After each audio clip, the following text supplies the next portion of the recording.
हाँ फ्रेंड्स, जो vernier caliper की हमने आपको एक शीट दी थी उसमें इस क्वेश्चन में डाउट है लोगों को, और मेनली आपको एक्चुअली इस क्वेश्चन में ये निकालना है कि which of the following is wrong. उसने रीडिंग्स भी दी हुई हैं और हमें इसमें रॉन्ग निकाल के बताना है। ठीक है, तो जो पहला पार्ट है इसका, इसमें एक रीडिंग इसने जीरो एरर के लिए भी दी है और एक मेजरमेंट के लिए भी दी है। जो ऊपर डायग्राम बना है, जो ऊपर डायग्राम है उसमें जीरो एरर चेक करते हैं कि वाकई वो -0.03 सेंटीमीटर है या नहीं है। ठीक है, तो अब इसमें जो मेन स्केल का जीरो है उसको अपन एक्स एक्सेस मानते हैं, और जो वर्नियर स्केल का जीरो है वो उसका थोड़ा लेफ्ट जा रहा है। क्योंकि वर्नियर स्केल का जीरो थोड़ा लेफ्ट जा रहा है, इसलिए ये नेगेटिव जीरो एरर है। नेगेटिव जीरो एरर है। मेन स्केल के जीरो और वर्नियर स्केल के जीरो में बस थोड़ा सा ही डिफरेंस है और वो थोड़ा पीछे जा रहा है। अब देखते हैं कौन सा डिवीजन कोइंसाइडिंग है।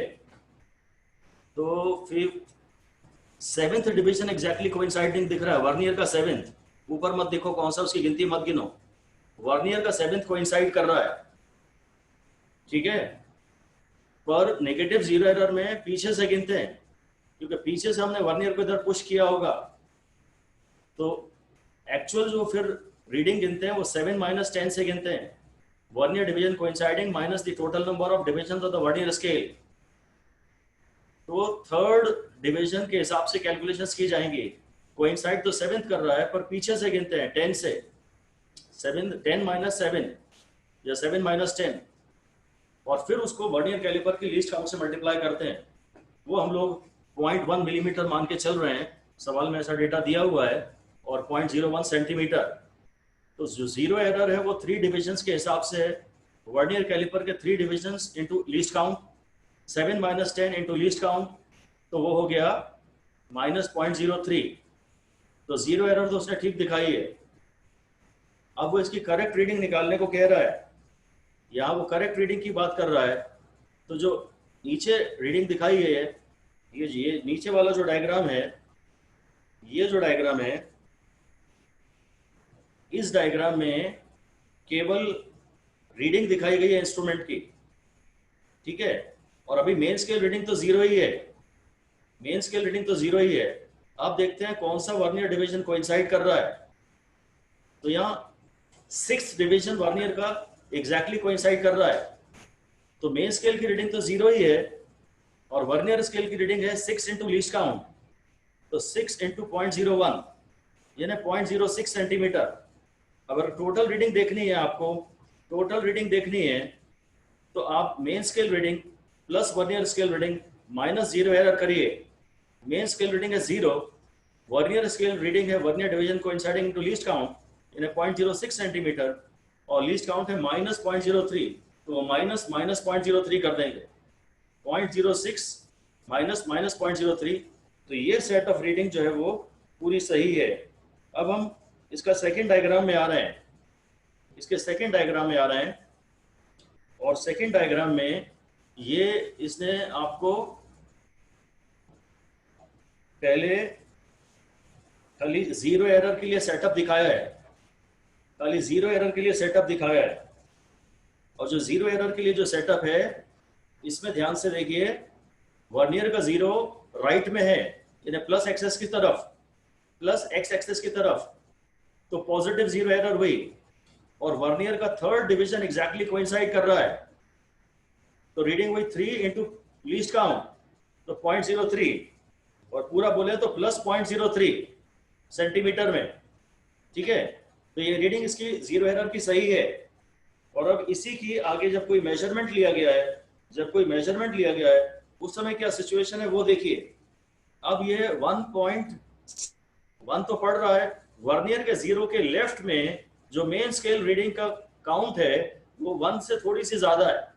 1 तक तो हम पढ़ रहे हैं। 1 सेंटीमीटर तो इसकी सही रीडिंग है ही। 1 सेंटीमीटर तो मेन स्केल रीडिंग है ही।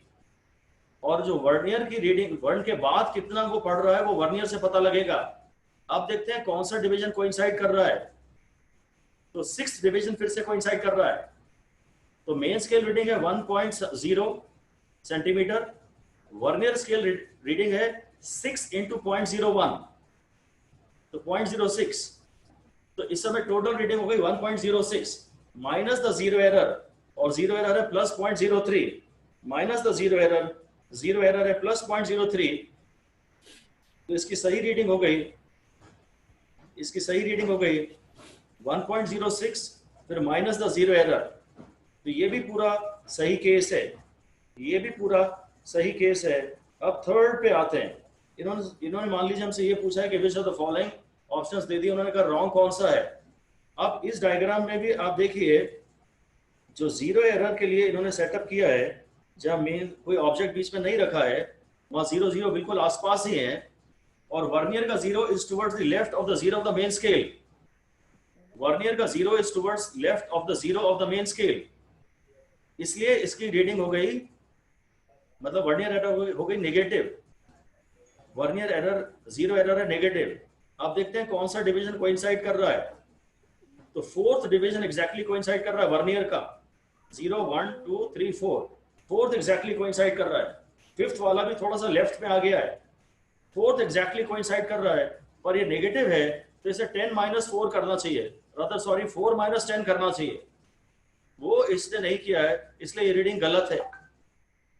नेगेटिव जीरो एरर में total number of vernier division में से माइनस करते हैं, तो इसकी जीरो एरर हो गई माइनस, फिर 4 - 10 इंटू 0.01, तो इसकी जीरो एरर कायदे से होनी चाहिए थी -0.06 सेंटीमीटर। ये रीडिंग इसने गलत दी है, यही हमारा आंसर है।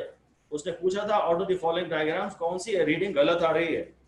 अब इसमें अगर हम जब रीडिंग ली जा रही है, किसी सेटअप किया है किसी इंस्ट्रूमेंट को पढ़ने के लिए, किसी ऑब्जेक्ट की लेंथ नापने के लिए जब सेटअप किया है, तो देखिए जो वर्नियर का जीरो है उसके लेफ्ट में मेन स्केल का क्या है, ये 7 है, ये 6.5 होगा। मेन स्केल का 6.4 दिख रहा है। वर्नियर के जस्ट लेफ्ट में, वर्नियर के जस्ट लेफ्ट में मेन स्केल का 6.4 दिख रहा है। वर्नियर के जस्ट लेफ्ट में मेन स्केल का 6.4 दिख रहा है, ठीक है। तो रीडिंग हो गई, मेन स्केल रीडिंग हो गई 6.4, और इस समय कौन सा थर्ड डिवीजन एग्जैक्टली कोइंसाइडिंग है वर्नियर का, तो वर्नियर की लीस्ट काउंट है 0.01 सेंटीमीटर में। तो टोटल रीडिंग हो गई वर्नियर कैलिपर की 6.4 प्लस 0.03 यानी 6.43। अब माइनस जीरो एरर, तो माइनस ऑफ 0.06 करेंगे, उसको माइनस ऑफ 0.06 करेंगे, ठीक है।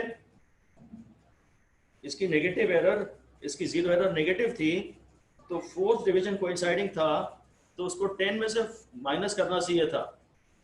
4 - 10, ये माइनस, फिर 4 - 10 इंटू लीस्ट काउंट, ये जीरो एरर होनी चाहिए थी, ठीक है। अब कुछ बात इसमें ना क्लियर हो तो आप अभी बता दीजिए मुझे, मैं और समझा दूं आपको। ये जो थर्ड रीडिंग है ये गलत है, क्योंकि नेगेटिव जीरो एरर में डिविजन्स पीछे से काउंट करते हैं। इन्होंने फोर्थ डिवीजन कोइंसाइडिंग के हिसाब से रीडिंग निकाल दी है। अगर किसी को ये क्वेश्चन अभी नहीं समझ में आया है और पूछना है तो आप पूछ लीजिए।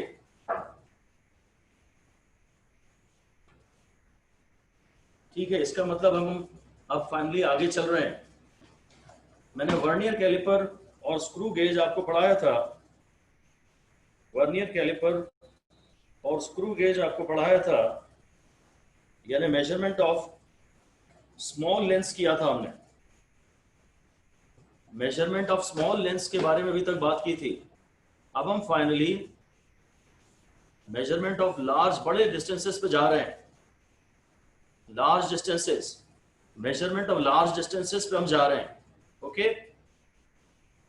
तो लार्ज डिस्टेंसेस के लिए जरा पहले थोड़ा सा लार्ज डिस्टेंसेस की यूनिट की बात कर लें, ठीक है। हेडिंग यही दे दीजिए, measurement of large distances, measurement of large distances.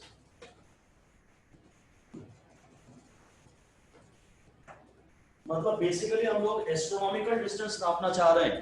Large distance से हमारा मतलब है एस्ट्रोनॉमिकल डिस्टेंस। तो फिर हेडिंग दे दीजिए some practical units of length, some practical units of length while measuring, some practical units of length while measuring large distances, some practical units of length while measuring large distances. पहला तो इसमें आप जानते हैं, मैं आपको पढ़ा रहा हूं लाइट ईयर। लाइट ईयर आप जानते हैं, distance travelled by light in 1 year. तो एस्ट्रोनॉमिकल डिस्टेंसेस हैं, उनकी हम सेंटीमीटर, मिलीमीटर, किलोमीटर, माइल्स में बातें करना बेकार है। लाइट ईयर में बात करेंगे तो बड़ी यूनिट है, तो न्यूमेरिकल वैल्यू कम आएगी, तो उसको हैंडल करना आसान रहेगा। तो जो डिस्टेंस है वो वेलोसिटी टू टाइम है। लाइट की जो वेलोसिटी है वो 3 × 10⁸ मीटर पर सेकंड है, और मुझे number of seconds in 1 year यहां लिख देना चाहिए। Number of seconds in 1 year. Distance है वेलोसिटी टू टाइम, ये मीटर पर सेकंड में है। कैलकुलेशंस में ही अगर आप यूनिट्स भी दिखाएं तो अच्छा है।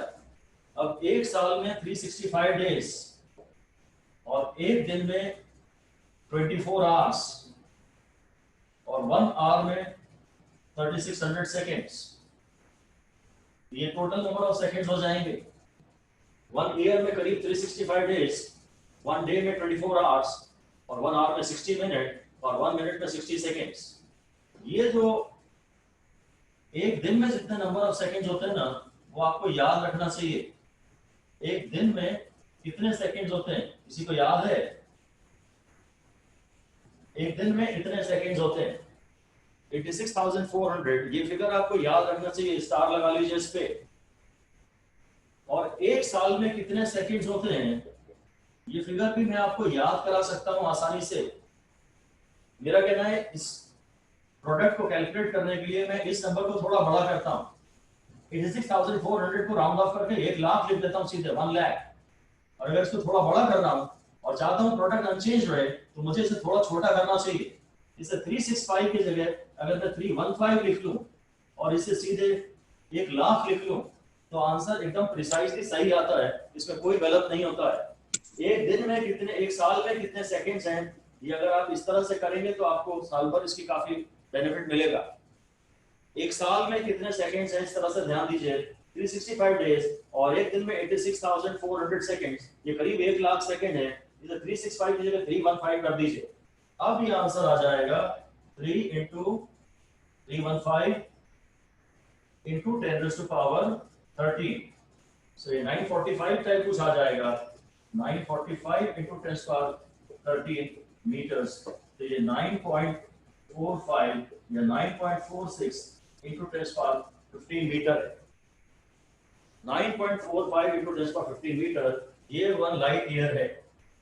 ये डायरेक्टली आपको याद तो नहीं रह पाएगा, आप इसे 1000 बार भी पढ़ोगे तो भी पेपर में इसको यूज करते समय कॉन्फिडेंस कम हो जाएगा। बेहतर है इसी तरह से डिराइव करें, हर बार इसे डिराइव करें। डेटा तो इंपॉर्टेंट है, सीटी से याद करें। लाइट की वेलोसिटी 3 × 10⁸, इसमें आपको कंफ्यूजन नहीं होता है, पर नंबर ऑफ सेकंड्स एक साल में इतने हैं। 365 की जगह 315 × 10⁵, 315 × 10⁵, राइट। तो ये हो गई लाइट ईयर। एस्ट्रोनॉमिकल डिस्टेंसेस में जब हम बात कर रहे हैं कि कोई स्टार कितनी दूर है, तो हम 1 light year, 2 light year, 100 light year ऐसे बात करते हैं। वरना हमें ये कंपैरिजन फिगर्स यूज करने पड़ेंगे, मीटर में बात करेंगे तो 1 light year, 2 light year, 3 light year में बात करना ज्यादा आसान, तो उसको बोलते हैं प्रैक्टिकल यूनिट। प्रैक्टिकल यूनिट, जिन यूनिट्स में बात करना आसान होता है।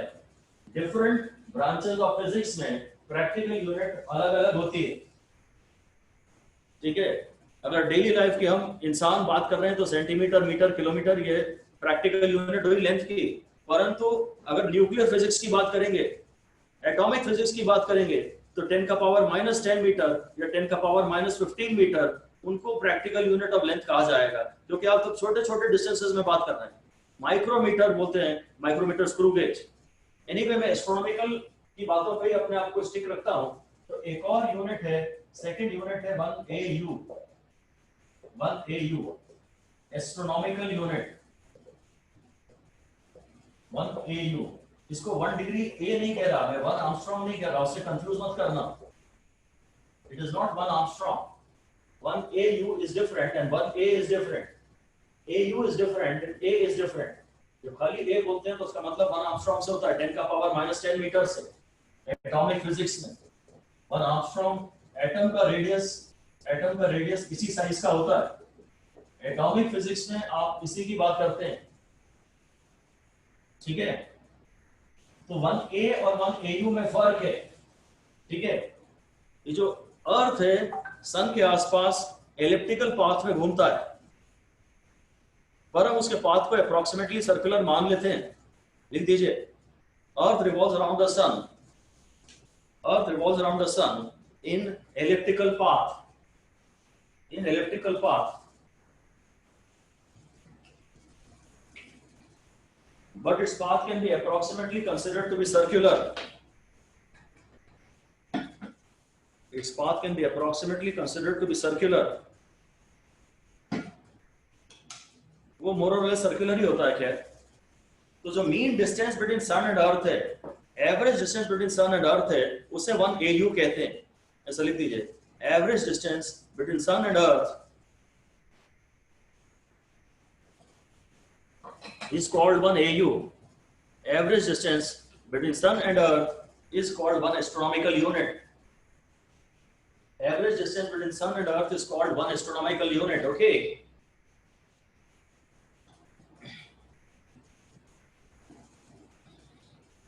उसको मैं इस डिस्टेंस को, अगर ये मैं सन मान लूं, ये सन मान लूं, और ये अगर मैं अर्थ ये है एक्चुअली, और ये अर्थ का ऑर्बिट है, ये अर्थ का ऑर्बिट है, अर्थ तो ये है, चलो इतना दिखा देता हूं, ये अर्थ है। तो ये जो डिस्टेंस है ना, ये 1 AU है। ये रेडियस ऑफ अर्थ नहीं है, रेडियस ऑफ अर्थ तो ये है।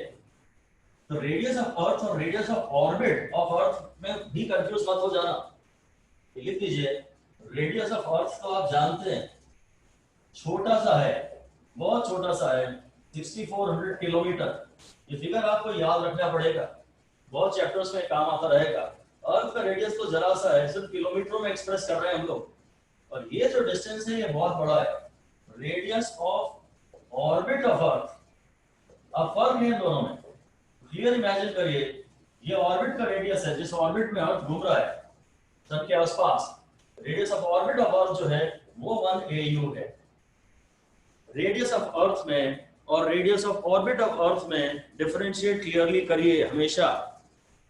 ओके, जो रेडियस ऑफ अर्थ है वो तो जरा सा है, किलोमीटरों में एक्सप्रेस कर रहे हैं, और सन की जो दूरी है अर्थ से वो काफी ज्यादा है, उसको 1 AU बोलते हैं, एस्ट्रोनॉमिकल यूनिट। अब इसको कैलकुलेट करने के लिए भी फॉर्मूला तो वही लगाएंगे हम, C/T। तो सन से लाइट को अर्थ तक आने में कितने सेकंड लगते हैं? एक question 80 seconds. 8 minutes 20 seconds, that is 500 seconds. तो जो 1 AU है, जो 1 एस्ट्रोनॉमिकल यूनिट है, वो है CT। वेलोसिटी है 3 × 10⁸, और सन से अर्थ तक लाइट आने में 8 minutes 20 seconds लगते हैं, 500 seconds के करीब ये है। तो 5 is 15 × 10⁻10 यानी 1.5 × 10⁻11 मीटर। ये भी आपको डेरिवेशन से याद रखना होगा। इस वैल्यू को तो याद ना रखें आप, डेरिवेशन से याद रखें कि 1 AU कितना होता है। लार्ज डिस्टेंसेस की आज हम बात कर रहे हैं आपसे। तो जो सन की अर्थ से दूरी है, क्या वो 1 लाइट ईयर से भी ज्यादा है? No sir. तो बहुत कम है। अर्थ सन से चली हुई लाइट को अर्थ तक आने में कोई 1 ईयर थोड़ी लग रहा है। 1 ईयर में तो 10⁻15 आता था कुछ। तो लिख दीजिए, sun is not 1 light year, sun is much closer. Sun जो है वो बहुत पास है, काफी करीब है, वो 1 लाइट ईयर अवे भी नहीं है, काफी करीब है, सन काफी करीब है। और इस एक क्वेश्चन के थ्रू चलिए बात कर लेते हैं, क्वेश्चन के थ्रू एक बात कर लेते हैं कि find the distance between earth and moon. find the distance between Earth and Moon. Given that, light takes 1 second, 1 second to travel from Moon to Earth. Light takes 1 second to travel from Moon to Earth. Sir, 3 into 10 to the power 8. Huh? 3 into 10 to the power 8. हाँ शाबाश, 3 into 10 to the ठीक है, power 8. Very good. हाँ, एक से वापस सी तो वही है, लाइट की वेलोसिटी 3 into 10 power 8 मीटर पर सेकेंड और इनटू 1 सेकेंड, तो सीधे अप्रोक्सीमेटली करीब करीब इतना ही डिस्टेंस है अर्थ और मून का। 1 लाइट सेकेंड अवे बोल सकते हैं, 1 लाइट ईयर की जगह हम 1 लाइट सेकेंड एक नई यूनिट बना सकते हैं। अर्थ और मून के बीच का जो डिस्टेंस है वो 1 लाइट सेकेंड है। तो ये डेटा आपको न्यूमेरिकल में बहुत जगह मिलता रहेगा, बहुत जगह मिलता रहेगा। ये याद करें ऐसा तो मैं बिल्कुल नहीं कह रहा, पर अगर ये याद रख लें कि 1 सेकेंड में लाइट अर्थ से मून पहुंच जाती है तो फिर अच्छा है, आप कभी कंफ्यूज नहीं होंगे अगर कभी डाउट आ जाए तो। डेटा तो शायद आपको एक ही याद रखना है और वो ये है कि 1 सेकेंड में 1 ईयर में कितने सेकेंड होते हैं, 315 into 10 power 5, वो भी फिर डिराइव करें। और अर्थ का रेडियस बेसिकली 6400 किलोमीटर है, शायद वही डेटा याद रखना है। सी याद रखनी है लाइट की वेलोसिटी, बाकी सब आप डिराइव करें। अब जब आप लार्ज डिस्टेंसेस के मेजरमेंट की बात कर रहे हैं तो आगे लिख दीजिए कि large distances are measured using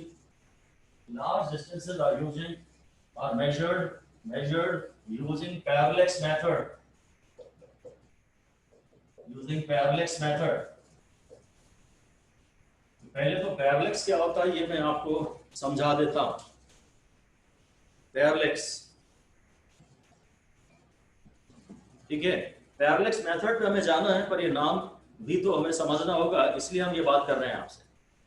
वैसे तो हमें मतलब पैरालेक्स मेथड से ही है, पर पैरालेक्स नाम डेली लाइफ में काफी ज्यादा यूज होता रहेगा जिंदगी भर, इसलिए इसे एक बार समझ लेते हैं। आपने इस एक्सपेरिमेंट को बचपन से ऑलरेडी कई बार किया हुआ है और इसको आप जानते हैं कि जब आप किसी एक ऑब्जेक्ट की तरफ देख रहे हैं एक आंख बंद करके, किसी एक ऑब्जेक्ट की तरफ देख रहे हैं एक आंख बंद करके, ये उंगली को देख रहे हैं आप एक आंख बंद करके, तो बैकग्राउंड, दीवार के बैकग्राउंड में ध्यान से देख लीजिए क्या दिख रहा है। अब दूसरी आंख से बंद करिए और उसी उंगली को देखिए तो दीवार का बैकग्राउंड शिफ्ट हो गया। ये जो शिफ्ट है इसे पैरालेक्स कहते हैं। कारण यह है कि आपने पहले आपकी आंख, आप इस आंख से देख रहे हैं, ये आंख बंद है, इस आंख से देख रहे हैं, तो ये आंख और ये उंगली, ये जो लाइन ऑफ साइट है वो अलग डायरेक्शन में जा रही है। और जब आप इस आंख से देख रहे हैं तो इस आंख और इस उंगली, ये जो लाइन ऑफ साइट है, इनको मिलाने वाली लाइन ऑफ साइट, वो अलग ही डायरेक्शन में जा रही है। ये जो डिस्टेंस है ये पैरालेक्स कहलाता है। ऐसे ही लिख दीजिए, कोई खास इंपॉर्टेंट तो नहीं है पर पता होना चाहिए आपको। लिख दीजिए, when one object is seen from two different eyes, one by one, comma, background appears to be shifted.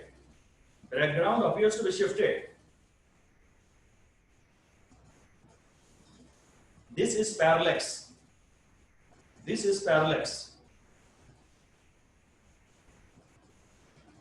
It happens because line of sight of the two eyes and the object are different. Line of sight of the two eyes and the object are different. ठीक है, इससे related जब measurements की हम बात करेंगे तो आपको ये बता देंगे कि दोनों आईज के बीच का जो डिस्टेंस है इसको ऑब्जर्वेशन का बेसिस कहा जाता है। लिख दीजिए अगली लाइन में, distance between the left I and the right I, that is between the two observation points is called basis, BASIS, basis। जो दो ऑब्जर्वेशन पॉइंट्स हैं, इस आंख से देख रहा हूं तो ऑब्जर्वेशन पॉइंट ये है और इस आंख से देख रहा हूं तो ऑब्जर्वेशन पॉइंट ये है। ठीक है, ये एक्सपेरिमेंट आपने किया है ना बचपन में खूब ज्यादा। ठीक है,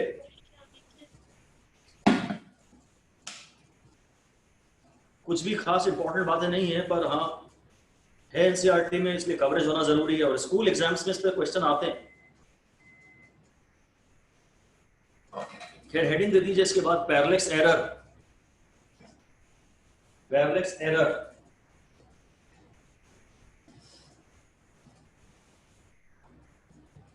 जब आप एक मोटे स्केल से रीडिंग लेते हैं, ये मान लीजिए एक मोटा स्केल है, ये कुछ ये ऐसे ऐसे कुछ डिविजन्स हैं, मिलीमीटर में डिविजन्स हैं, और ये एक मोटा स्केल है, लकड़ी का स्केल है, और इससे आप रीडिंग ले रहे हैं, और आप एकदम थोड़ा साइड से देख रहे हैं। अगर मैं साइड से देख रहा हूं तो मेरी लाइन ऑफ साइट ये जा रही है, और मेरी लाइन ऑफ साइट में ये आ रहा है नजर।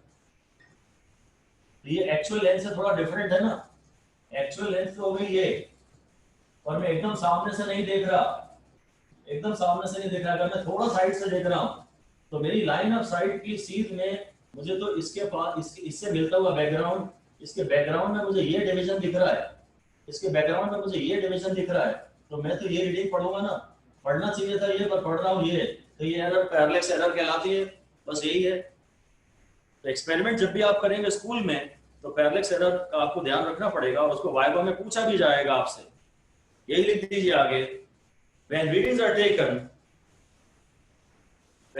taken using a thick wooden scale, when readings are taken using a thick wooden scale, the observed reading is different from the true reading. The observed reading is different from the true reading.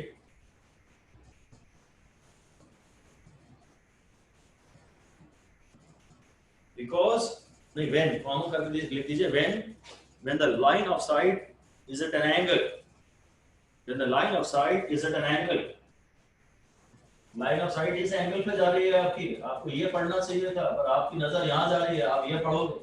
हम पूछेंगे आपकी length कितनी है, हम पूछेंगे length कितनी है, तो आप ये पढ़ोगे। यहाँ से अगर मैं देख रहा हूँ तो मेरी सीट में ये जा रहा है, मुझे ये पढ़ाई आएगा, और यहाँ से पढ़ूंगा तो ये पढ़ाई आएगा। तो यही लाइन लिख दीजिए, to minimize the parallax error. ये वाइवा के क्वेश्चंस है basically. To minimize the parallax error, the line of sight should be, the line of sight LOS should be perpendicular to the scale used. Line of sight should be perpendicular to the scale used, and therefore we prefer to use a thin plastic scale. We prefer to use a thin plastic scale to minimize the error. Error minimize करने के लिए हम लोग thin plastic error scale use करते हैं, and reading should be taken exactly from perpendicular line of sight. Reading should be taken when the line of sight is exactly perpendicular. When the line of sight is exactly perpendicular to the plane of the scale. Line of sight is exactly perpendicular to the plane of scale. अगर इस scale plane इस scale में है तो आपकी reading ऐसे line of site ऐसी ना जाए, आपकी लाइन ऑफ साइट ऐसी जाए, एकदम ऐसी जाए, तभी एरर मिनिमाइज हो जाएगी। बस ये नाम थोड़े बहुत पता होने चाहिए।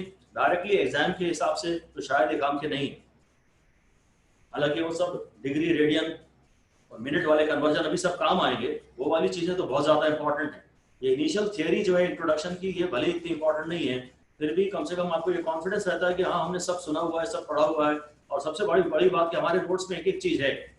ये कॉन्फिडेंस अगर आपको है कि हमने नोट्स अच्छे से बनाए हैं, तो जब आप बहुत सीरियस हो जाओगे तो ज्यादा टाइम नहीं लगेगा, क्योंकि आपको ये भरोसा है कि नोट्स में हर चीज है, छोटी से छोटी। वो गारंटी में लेता हूं, आप मुझे ऐसा कुछ नहीं बता सकते कि सर ये एक पार्ट आपका छूट गया, और आप बताएंगे तो मुझे खुशी ही होगी। You are always welcome. Anyway, अब मैं आपसे बात ये कर रहा हूं कि पैरेलक्स एरर की हम बातें कुछ तब भी करते हैं जब ट्रेन में बैठ के एक ऑब्जर्वेशन करते हैं। जब ट्रेन में बैठ के ऑब्जर्वेशन करते हैं तो देखते हैं जो पास के ऑब्जेक्ट हैं वो बड़ी तेजी से पीछे जा रहे हैं, और जो दूर के ऑब्जेक्ट हैं वो बहुत धीरे धीरे पीछे जा रहे हैं। तो लाइन ऑफ साइट से इसे एक्सप्लेन कर सकते हैं, और एनसीईआरटी में दिया है इसलिए हम इसे डिस्कस कर लेते हैं। जब पास के ऑब्जेक्ट को आप देख रहे हो ना, तो ये जो लाइन ऑफ साइट है ना, ट्रेन की खिड़की के बाहर जो ऑब्जेक्ट है पास है, उसकी लाइन ऑफ साइट तेजी से घूम रही है। तो हम बोलते हैं लाइन ऑफ साइट की जो एंगुलर वेलोसिटी है, एंगल अपॉन टाइम, वो ज्यादा है, और वेलोसिटी ज्यादा है तो मूवमेंट फास्ट हो जाता है।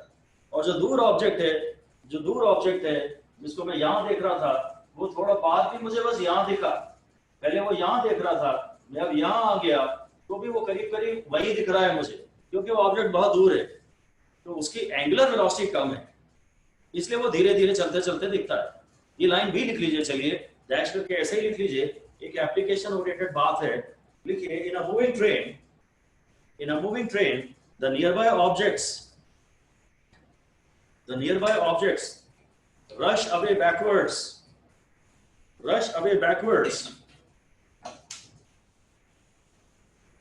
very fast, yeah, faster, because the line of sight, LOS, line of sight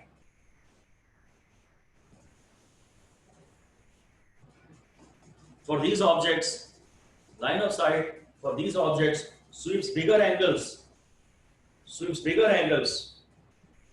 in same interval of time,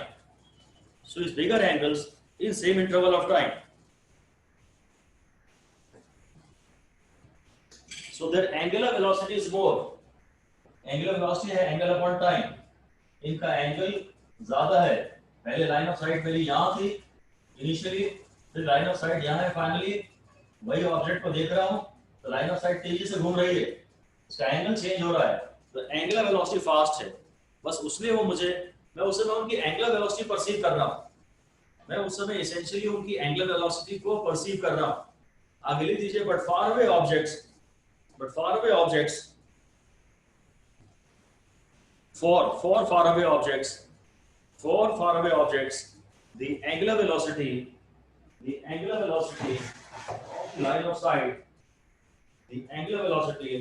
of the line of sight, is very small. The angular velocity of the line of sight is very small. ये है बस।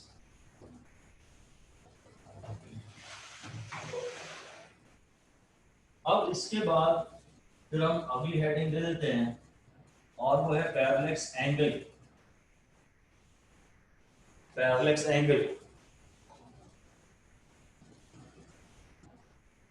बस ये एक object भी है, ये हमारी लेफ्ट आई है और ये राइट आई है, और बस नाम याद कराते हैं, इसे बेसिस कहते हैं।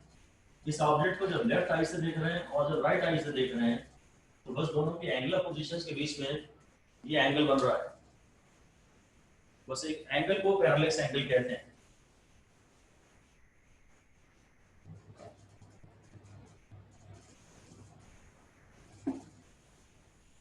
ये डिस्टेंस x है, ठीक है। तो लिख दीजिए, consider an object placed at P, consider an object placed at P, full stop. Let the line joining the object make an angle theta. Line joining the object make an angle theta with respect to each other. Line joining the object make an angle theta with respect to each other. When seen from each eye separately.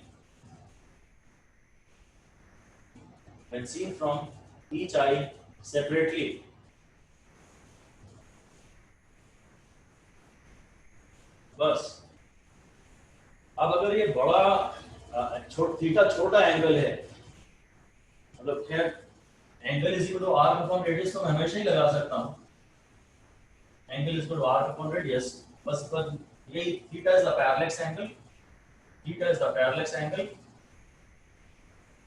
if length of the arc is known,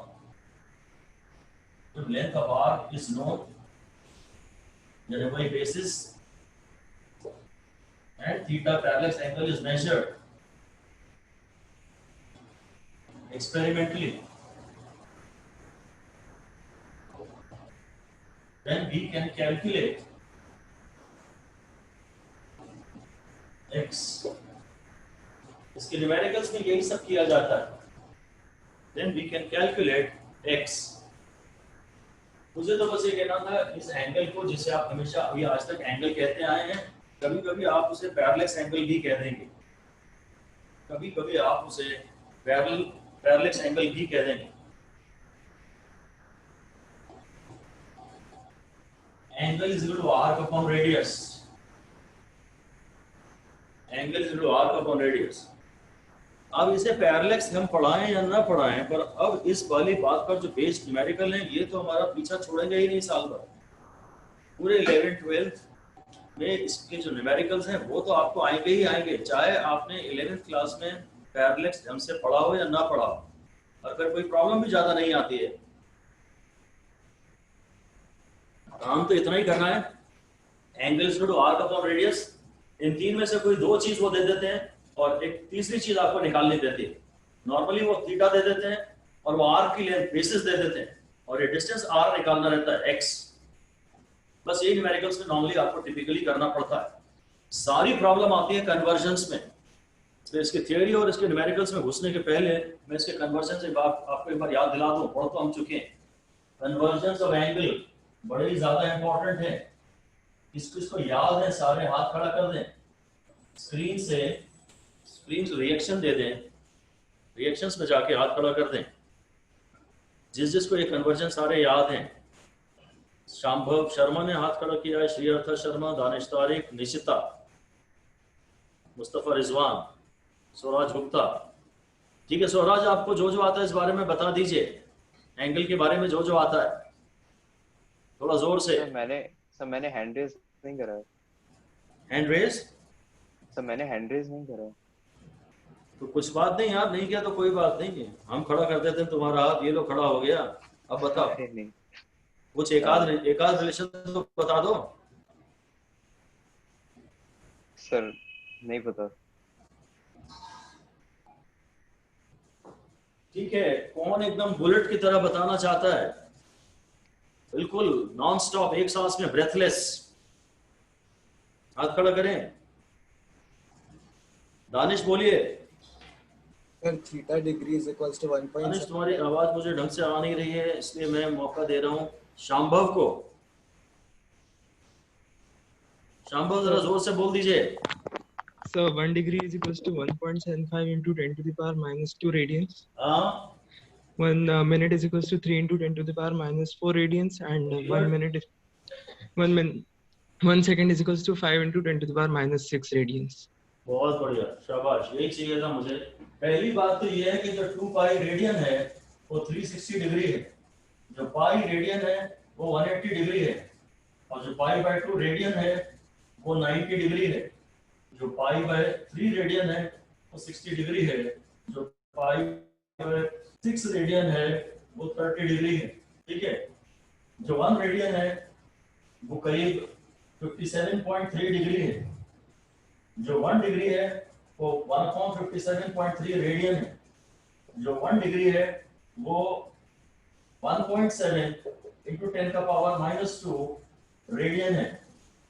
फिर जो 1 minute है जो कि 1/60 degree है वो करीब 2.9 या 3 मान सकते हैं, 3 into 10 का -4 रेडियन है।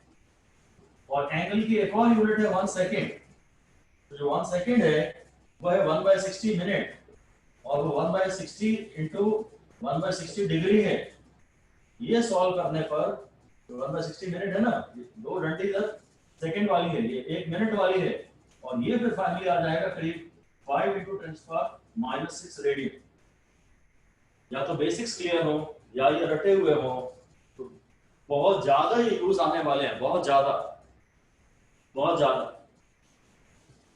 और अगर इनकी आपकी मास्टरी, आप इनमें नहीं है आपकी मास्टरी, या you don't intend to cover them, तो व्हाट इज द पॉइंट? खाली नोट्स आप यहां बैठ करके अगर लिख रहे हैं साथ में, तो मैंने आपको अपॉइंट थोड़ी किया है कि मैं जो डिक्टेट कर रहा हूं उसके मेरे नोट्स बनाओ।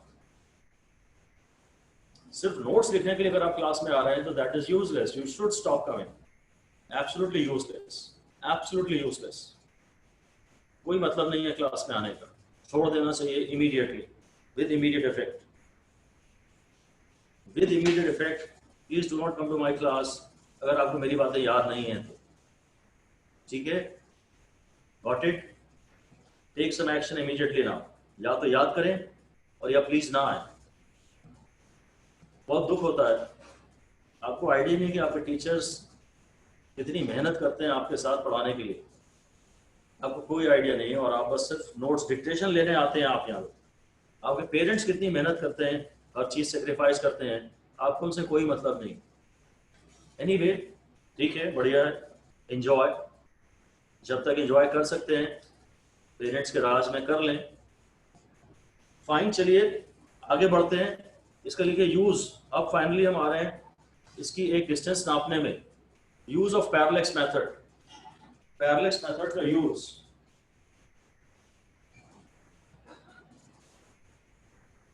To measure size of an astronomical object. To measure size of an astronomical object, say diameter of moon. Diameter of moon.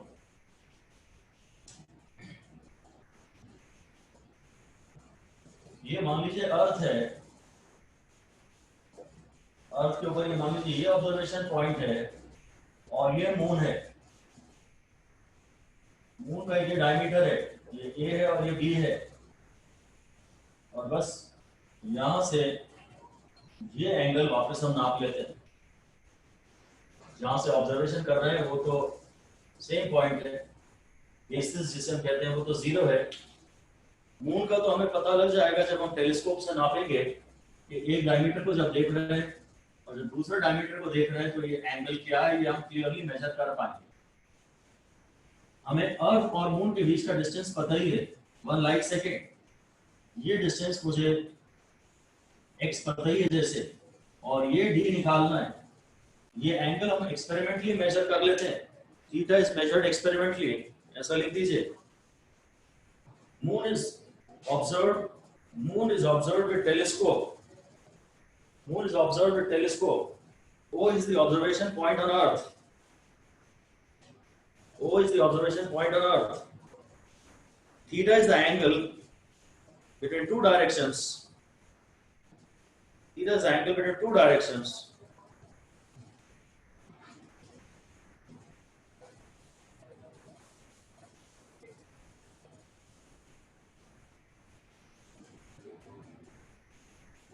While observing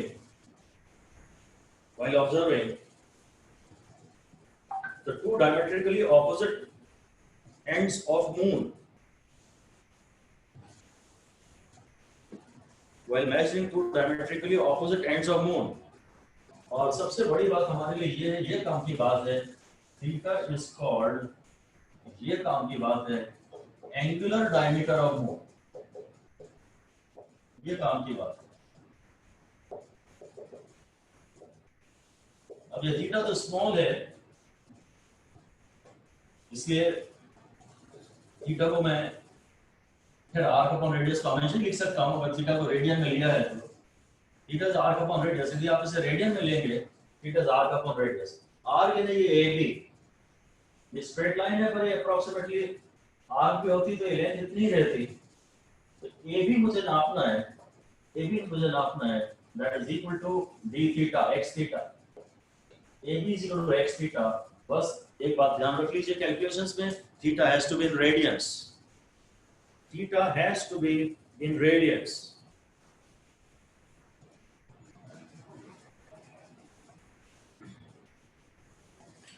क्योंकि आप एंगल नाप रहे हैं और बहुत प्रिसीजन से एंगल नापना होगा, और थोड़ी भी गलती हुई तो ये गलती बहुत ज्यादा होगी.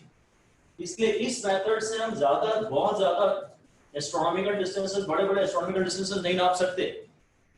लिख दीजिए maximum distance of a star, maximum distance of a star which can be measured from Earth, using parallax method,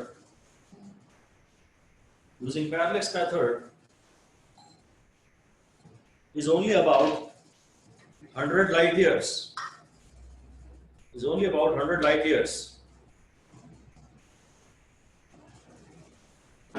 because of the practical limit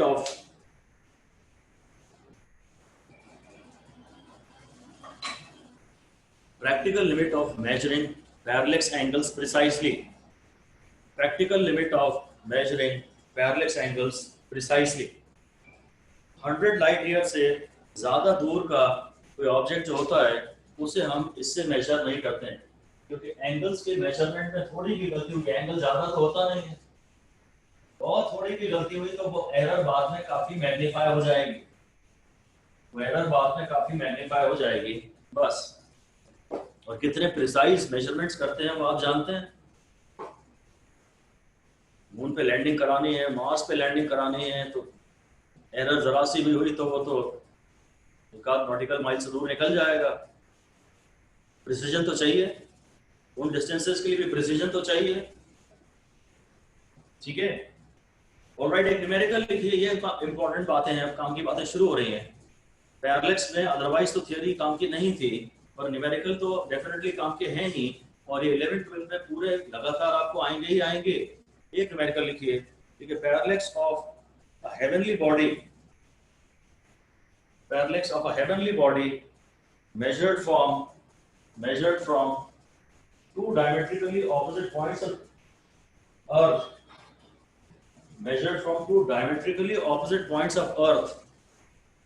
Earth के diametrically opposite points से measurement कर लिया उसने। इस 2 minute मतलब एंगल वाला, minute of arc, कहता है parallax of heavenly body measured from two diametrically opposite points on equator of earth is 2 minutes. और रेडियस ऑफ अर्थ तो आप जानते हैं कितना है, 6400 किलोमीटर। 6400 किलोमीटर। कहता है calculate the distance of the heavenly body from earth, distance of the heavenly body from earth. ये अर्थ है, यहां से ऑब्जर्वेशंस कर रहे हैं, शायद ये बेसिस हो गया हमारा ऑब्जर्वेशन का, जो कि 2r के बराबर है, डायमीटर है। और ये कोई ये इसने थीटा मेरे को 2 मिनट दिया हुआ है, और ये डिस्टेंस d मेरे को निकालना है। तो angle is equal to arc upon radius, theta is equal to r यानी 2r बाय d, और मुझे d निकालना है, तो 2r बाय थीटा, तो 2 into 6400, और किलोमीटर में मैं कुछ नहीं डालूंगा, मीटर में डालूंगा, और थीटा असली है, ये 2 मिनट्स है, 2 मिनट है। मिनट को मैं रेडियन में कन्वर्ट करूंगा तो ये करीब 3 into 10 का पावर -4 आ जाए। 2 मिनट को रेडियन में कन्वर्ट करना ये बहुत ज्यादा इंपॉर्टेंट है, और बहुत कम कॉन्फिडेंस आप लोगों को रहता है इसमें। कितना भी पढ़ा लो इसमें कॉन्फिडेंस नहीं आता। 2 मिनट को रेडियन में कन्वर्ट करना हो तो आप बेसिक पे ही जाते हो।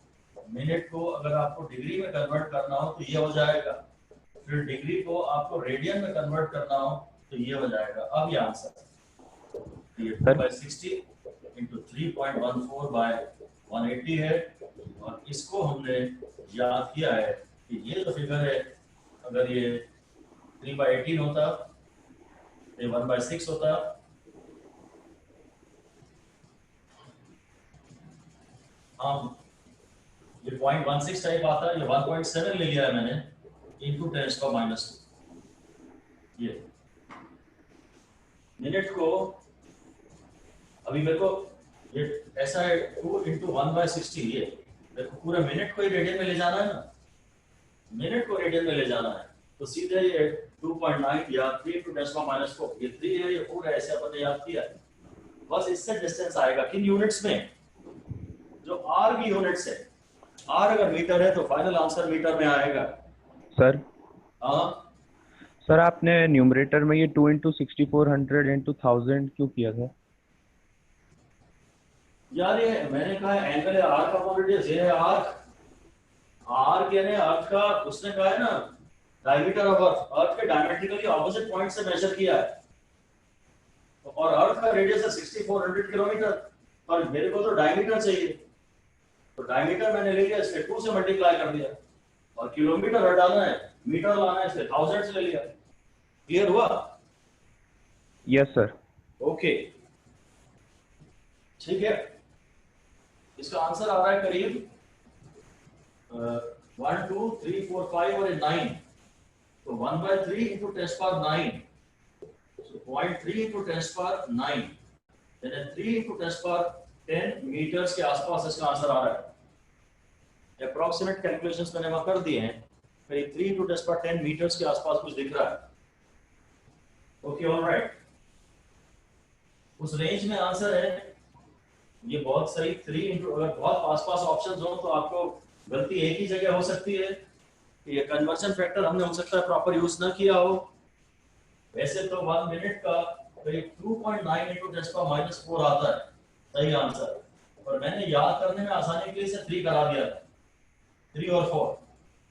अगर ऑप्शन आसपास हैं, अगर ये आपके आंसर मैच ना करें तो आप परेशान मत होना, हम इसी चीज को आप फिर बेसिक से डिराइव करना एक बार, मोस्टली तो काम चल जाएगा, ज्यादातर तो काम चल जाएगा। नेक्स्ट न्यूमेरिकल लिखिए, नेक्स्ट न्यूमेरिकल लिखिए। Moon substance an angle of 57 minute, moon substance an angle of 57 at the baseline of equatorial radius of earth, at the baseline of equatorial radius of earth, फिर यही अर्थ है, और equatorial radius बोल दिया, अच्छा diameter नहीं बोला है, सॉरी, इक्वेटोरियल रेडियस बोला है। Find the distance of moon from earth, equatorial radius बोला है, शायद ये कहीं एंगल आप नाप रहे हो, रेडियस बोला है, ये 57 मिनट है और ये खाली आर है, डायमीटर नहीं है, और ये डिस्टेंस आपको निकालना है। फिर वही सवाल है, angle is equal to r upon radius. अब जैसे रेडियस हम कह रहे हैं वो ये रेडियस है, अगर ये आर है तो ये रेडियस है, ये रेडियस और ये रेडियस में कंफ्यूज मत होना। इस डेरिवेशन में ये एंगल है, ये आर है और ये रेडियस है, तो जो एंगल है वो 57 मिनट है, और जो 57 मिनट है वो करीब इतने रेडियन है, और आर यानी ये जो कि 6400 किलोमीटर है, पर मैं उसे मीटर में लिखूंगा, और ये जो डिस्टेंस है ये मुझे निकालना है, क्योंकि मैंने ये मीटर में डाला है, इसलिए मेरा फाइनल आंसर भी मीटर में आएगा।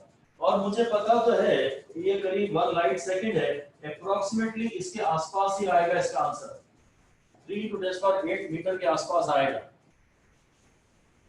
ये एंगल उसने 57 मिनट दिया है, पर इक्वेटोरियल रेडियस पे दिया है, डायमीटर पे नहीं दिया है, ठीक है।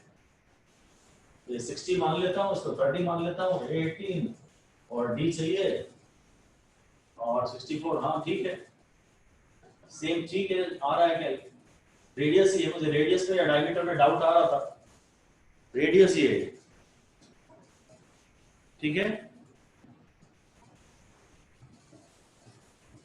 तो इस टाइप के जो न्यूमेरिकल है बेसिकली इस पर बेस्ड, पैरेलल्स आप पढ़े या ना पढ़े, ये न्यूमेरिकल आपका पीछा नहीं छोड़े। पैरेलल्स का चैप्टर आप पढ़े या छोड़ दें कोई फर्क नहीं पड़ता, ये न्यूमेरिकल आपसे बनने चाहिए। अगर टीचर एक न्यूमेरिकल ये करा देता है ना, बस समझो उसने पैरेलल्स पढ़ा दिया, ये काफी है, this is good enough, this is good enough. Alright, अब आगे चलते हैं, और मैं आपको एक और चीज पढ़ा रहा हूं एस्ट्रोनॉमिकल फिजिक्स की, और वो है पारसेक। एस्ट्रोनॉमिकल फिजिक्स में तो हम लोगों को बचपन से इंटरेस्ट रहता है, और अब ये पढ़ने की बातें आती है तो हमको आलस आता है। अब करिए, जितना बचपन से आपको शौक था कुछ साइंटिस्ट बनने का, कुछ बड़ा करने का, मून पे जाने का, ये सब करिए, एस्ट्रोनॉमिकल फिजिक्स को पढ़िए, इसे एंजॉय करिए। पारसेक जो है ना, that is again something very interesting, ये पैरेलल्स के चैप्टर से रिलेटेड है। एक्चुअली ये है पैरालैक्टिक सेकंड, ऐसा है, पैरालैक्टिक सेकंड। जो पारसेक है वो ये है, इसको शॉर्ट फॉर्म में प्यार से पारसेक कहते हैं। पैरालैक्टिक सेकंड, और इसका ताल्लुक पैरालैक्स से ही है। इसका जो ताल्लुक है ये पैरालैक्स से है, और ये जो सेकंड है ये एंगल की यूनिट है। सेकंड मिनट वाला टाइम वाला एंगल की बात नहीं कर रहा मैं, टाइम वाले सेकंड की बात नहीं कर रहा। इसको शॉर्ट में बोलते हैं पारसेक। पारसेक, इसमें जो आर आ रहा है ना, ये आर बता रहा है कि डिस्टेंस की यूनिट है।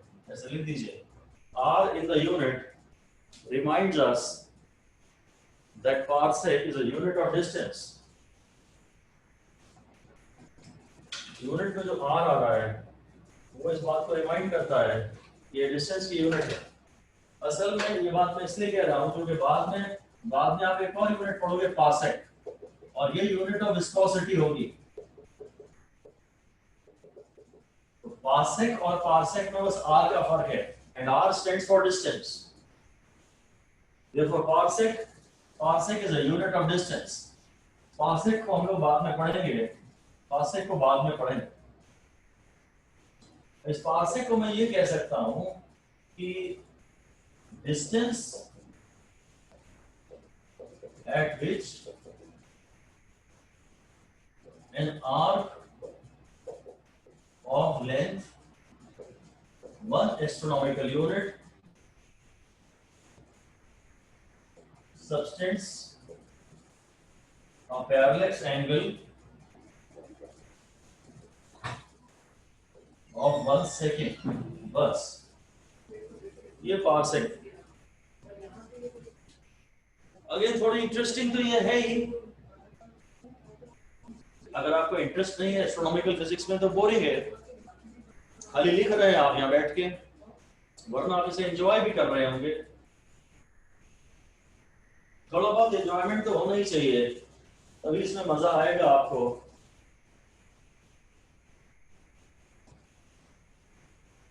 थोड़ी इंक्विजिटिवनेस होना चाहिए, थोड़ा इंटरेस्ट होना चाहिए कि हाँ यार कुछ अच्छा पता लग रहा है, और फिर उसको रिवाइज करें, उसको बार बार याद करें, अप्लाई करें। अगर प्लेजर डिराइव अभी तक आप नहीं कर रहे हैं तो फिर कंटिन्यू करने का कोई मीनिंग भी नहीं। You must be really happy doing all this. Anyway, तो अब मैं angle is equal to r upon radius में ये बात करता हूँ कि अगर ये डिस्टेंस 1 AU है और ये एंगल 1 सेकंड है, तो ये जो डिस्टेंस है ये डिस्टेंस 1 पारसेक है। ये जो डिस्टेंस है 1 पारसेक है। तो angle is equal to r upon radius में जो एंगल है वो 1 सेकंड है, और 1 सेकंड यानी 1/60 मिनट, और 1/60 यानी इतने डिग्री, और ये इतने रेडियन, जो कि मैं डायरेक्टली जानता हूँ करीब 4.8 या 5 इंटू 10⁻⁻⁶ होती है। जो 1 सेकंड है वो इतने रेडियन है, और इसको मेरे को r अपॉन रेडियस से इक्वेट करना है। r के 1 AU, 1 AU तो मैंने पढ़ा था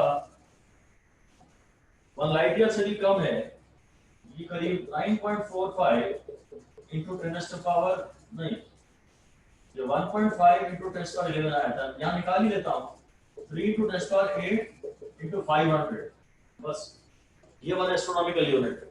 क्योंकि सन से अर्थ तक लाइट आने में 500 सेकंड लगते हैं, अपॉन ये जो डिस्टेंस अब ये बचा ना, ये डिस्टेंस बचा 1 पारसेक। आपको रेडियस इसे डालना है कि रेडियस इसे डालना है, इसमें प्रॉब्लम आएगी। एंगल ये है अगर, तो ये आर्क है और ये रेडियस है। अब आप पारसेक निकाल पाएंगे, जो 1 पारसेक है वो 5 × 15, 1.5 इंटू 10⁻11 हो गया। यही ज्यादा अच्छा है, यही ज्यादा बढ़िया है। 1 AU को आप CT ही बोलिए, और फिर ये हो गया करीब 4.5 ले लेता हूँ ऐसे ही थोड़े अप्रोक्सीमेशन के लिए, 4.5 इंटू 10⁻⁶, तो ये 1/3 into 10⁻17। As an approximation, it comes to be this much meters. हमें इसे याद करने की कोई भी जरूरत नहीं है, That's for 17 meters. ठीक है। अब बस इसमें मैं आपसे पार्ट बी बोल देता हूं। 1 parsec is equal to how many light years? 1 parsec is equal to x light year। Light year का तो ऐसा सिंबल है एल वाई, पार्सेक का शायद ऐसा कोई और छोटा सिंबल नहीं है, पूरा ही लिखते हैं पार्सेक। पैरालैक्टिक सेकंड का शॉर्ट फॉर्म है ये ऑलरेडी 1 पार्सेक। तो 1 पार्सेक आया था अभी अभी मेरे पास करीब 0.33 into 10⁻17 और लाइट ईयर तो 1.5 into 10⁻11 आया था। नहीं, लाइट ईयर गलत आया था, ये 3 into 10⁸ into एक साल में डिस्टेंस होता है 315 into 10⁵, ये लाइट और फिर एक साल के सेकेंड्स, और इससे करीब x आ जाता है 3.26। तो 1 पार्सेक इज 3.26 लाइट ईयर। ये तो आपको एक्चुअली याद रखना पड़ेगा। 1 पार्सेक जो है वो लाइट ईयर से भी ज्यादा है। 1 AU मतलब सबसे बड़ा डिस्टेंस है parsec. Parsec is greater than light year and this is greater than AU। और AU में और A में फर्क है, AU और A बराबर नहीं है। AU यानी एस्ट्रोनॉमिकल यूनिट और A यानी डिग्री आर्मस्ट्रॉन्ग, खाली A या डिग्री A, इसीलिए इसमें शायद डिग्री भी चिपका देते हैं ताकि आप AU में और A में कंफ्यूजन ना पालें। तो ये वैल्यूज अगर कुछ याद रहे, आपको इंटरेस्ट आ रहा हो तो अच्छा है, कुछ याद रहे तो अच्छा है। ऑलराइट, अब आप जो मेन डिस्कशन था एक्चुअली तो ये हो गया, थोड़ी सी बातें और इसमें लिख लें। लिखिए atomic standards of length. Atomic standard of length,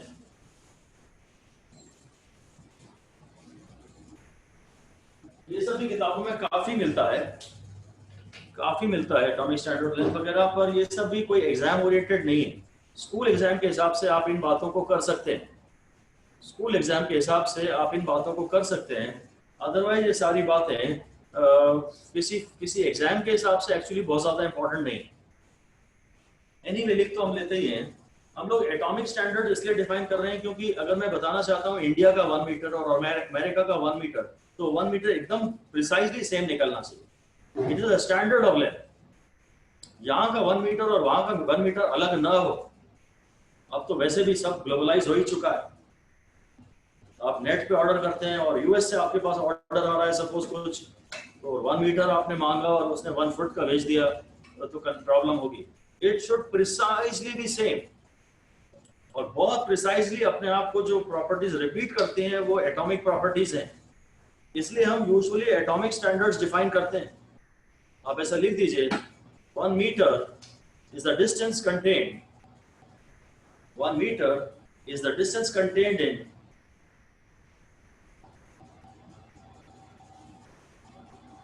1650 763.73 1650 763.73 wavelengths of a particular light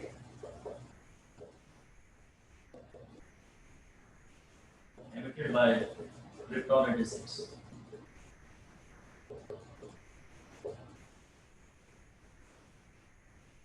atom में आप जानते हैं जब एक ऑर्बिट से दूसरे ऑर्बिट में इलेक्ट्रॉन जंप करता है तो वो लाइट एमिट करता है।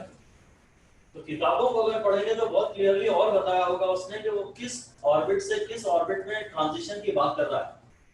अभी हम यहाँ डिटेल्स में नहीं जा रहे और ये वैल्यू भी हमें याद नहीं करनी। एक पर्टिकुलर ट्रांजिशन होता है, वो पर्टिकुलर ट्रांजिशन के डिटेल्स बुक्स में मिल जाते हैं। उस पर्टिकुलर ट्रांजिशन में जो वेवलेंथ निकलती है, उस वेवलेंथ को अगर मैं इस फिगर से मल्टीप्लाई कर दूं तो वो डिस्टेंस प्रिसाइजली 1 मीटर होता है। और अगर ये एक्सपेरिमेंट आप दुनिया में कहीं भी रिपीट करेंगे तो ये फिगर इतना ही निकलेगा। 1 metre is the distance contained by so many wavelengths of the light emitted in this transition। कुछ भी इंपॉर्टेंट नहीं, ये फिगर याद करना भी इंपॉर्टेंट नहीं है, शायद एग्जाम में कभी नहीं आएगा। वेवलेंथ ये 1 2 3 4 5 6 7 जो वेवलेंथ होती है वो आप जानते हैं करीब 10⁻7 डिग्री आर्मस्ट्रांग टाइप के करीब चलती है। तो उस वो इसमें ठीक है, और इससे अपन कुछ भी रिलेट नहीं कर रहे, बस ऐसे ही याद रख लीजिए आप, मतलब ध्यान दे लीजिए, लिख लीजिए कॉपी में, याद करने की जरूरत नहीं। क्रिप्टॉन 86 के पर्टिकुलर ट्रांजिशन में जो लाइट निकलती है, उस लाइट की जो वेवलेंथ होती है, उसकी इतनी सारी वेवलेंथ का डिस्टेंस 1 मीटर होता है। अब 1 मीटर हिंदुस्तान का और इंग्लैंड का और यूके का सब जगह का सेम रहेगा, ठीक है। कुछ इसे ये एटॉमिक स्टैंडर्ड है, और भी दूसरे स्टैंडर्ड्स हैं, पर ये एटॉमिक स्टैंडर्ड है और इसी को सबसे ज्यादा रिपीटेटिवली सही माना जाता है। कहीं भी इस एक्सपेरिमेंट को आप रिपीट करोगे, ये आंसर हर जगह आपको इतना ही मिलेगा। ऐसे ही आप हेडिंग दे दीजिए और लिखिए atomic standard of time. Atomic standard of time, ये भी एटॉमिक स्टैंडर्ड की बात कर रहे हैं, क्योंकि एटम अपनी प्रॉपर्टीज को बड़ी क्लियरली रिपीट करता है हर बार विदाउट फेल, सेम एक्यूरेसी से। तो बोलता है time of 9192631770 vibrations in cesium 133 clock। 9192631770 इतने वाइब्रेशंस। वो अगेन एटॉमिक स्टैंडर्ड है, जैसे आप वहां वेवलेंथ की बात करते हैं वैसे फ्रीक्वेंसी की बात करते हैं। तो इतने सारे वाइब्रेशंस का जो टाइम है, that time is called 1 second, उसको 1 सेकेंड कहते हैं। ये फिगर भी आपको याद करने की शायद कोई जरूरत नहीं है, और टाइम को हमें 10th डिजिट तक प्रिसाइजली नापना होगा। 1 2 3 4 5 6 7 8 9 10, ठीक है। 9 से स्टार्ट हो रहा है, 10 तक जाएगा। 9 1 9 2 ऐसे टाइप का चल रहा है, 10 तक जाएगा। 9 से स्टार्ट हो रहा है, 10 तक जाएगा। ऐसे कुछ अपन थोड़ा बहुत याद रख सकते हैं, हालांकि इस एग्जाम में आपसे कोई नहीं पूछेगा, ठीक है। और अब फाइनली हेडिंग दे दीजिए स्टैंडर्ड ऑफ मास। ये काफी हमें जरूरत पड़ेगी इसकी, आप इसे ऑलरेडी जानते भी हैं, केमिस्ट्री में पढ़ भी चुके होंगे। स्टैंडर्ड ऑफ मास, हालांकि मैं बातें तो इसकी एटम के टर्म्स में ही कर रहा हूं, पर इसे फिर भी एटॉमिक स्टैंडर्ड ऑफ मास कहते नहीं। मैं बातें तो एटम के मास वगैरह के टर्म्स में ही कुछ आपसे कर रहा हूं। मैं आपको जो पढ़ा रहा हूं वो आप जानते हैं, मैं पढ़ा रहा हूं 1 AMU, और इसे हम खाली U कहते हैं। ये कह देंगे तो एस्ट्रोनॉमिकल यूनिट से कंफ्यूजन हो जाएगा। एस्ट्रोनॉमिकल यूनिट में AMU में और डिग्री A में कंफ्यूजन हो सकता है, इसलिए इसे आजकल खाली U कहते हैं, यूनिफाइड एटॉमिक मास, U से कहते हैं, ठीक है। So this is defined as, आप शायद जानते हैं इसे, 1/12 of the mass of one atom of C12। ये भी हम एटम के मास के टर्म्स में ही बातें कर रहे हैं, 1/12 of the mass of one atom of C12, ठीक है। और इसके 12 ग्राम्स का मास कितना होगा, इसके 1 एटम का मास कितना होगा, मतलब इसके 1 मोल एटम्स। अगर C12 की बात करें तो इसके जो 1 मोल एटम्स हैं उनका मास होगा 12 ग्राम, और मैं इसे Na से डिवाइड कर दूंगा।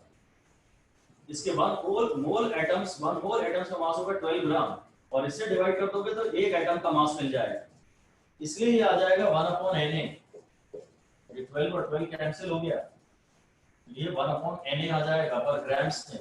ये ग्राम्स में जब मैं इसे 1.6.02 into 10⁻23 करूंगा तो ये ग्राम्स में आएगा, तो ये 1.67 into 10⁻24 ग्राम्स होता है, और ये 1.67 into 10⁻27 kg होता है। ये बहुत ज्यादा आपको ध्यान रखने की जरूरत है, बहुत ज्यादा ध्यान रखने की जरूरत है। ये क्लियर तो है, पर कंफ्यूजन होने की संभावनाएं हैं आपको। ये सारी बातें आपको बहुत क्लियर तो हैं, पर थोड़ी बहुत कंफ्यूजन रह सकता है, ठीक है। इसको हमने इस तरह इसलिए डिफाइन किया क्योंकि अप्रोक्सीमेटली एक प्रोटॉन का मास या एक न्यूट्रॉन का मास लगभग इतना ही होता है। लिख दीजिए one AMU has been defined in this manner because mass of a proton and mass of an electron is approximately equal to 1 AMU.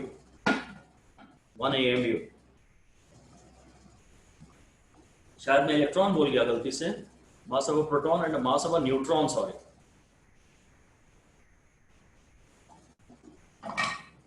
ये भी अगर एटॉमिक फिजिक्स देखें तो ये बड़ा अप्रोक्सीमेशन बोल दिया मैंने.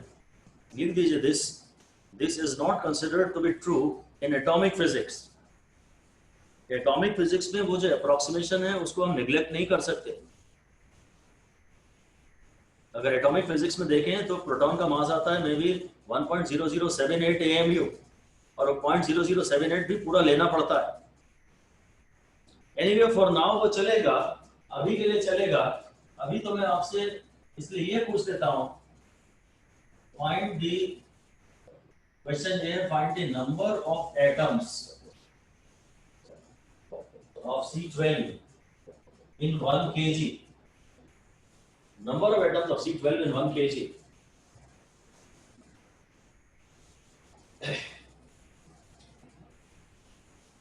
तो नंबर हो जाएगा total mass in kg upon the mass of one atom of C12 in kg. तो ये तो मैं 1 kg की ही बात कर रहा हूं. Around 0.5 into 10 to the power 25. हाँ, शायद एक डेसिमल थोड़ा सा मुझे गलत लग रहा है. सही है आपका आंसर. देखते हैं. अब मास of one atom of C12 पहले मैं AMU में लिख लेता हूं. तो ये है 12 AMU. 12C6 होता है ना, इसका मास है 12 AMU.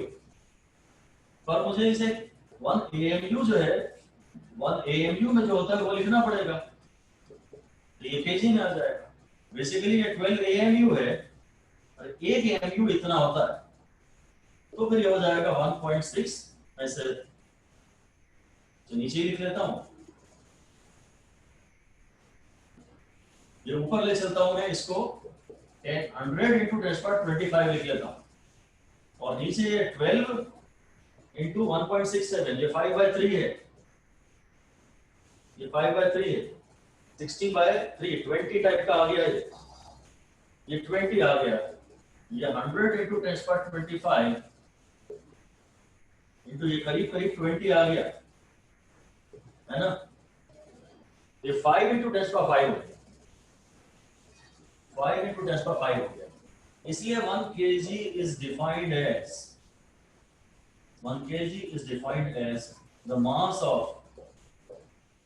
5.0188 into 10⁻25 atoms of C12.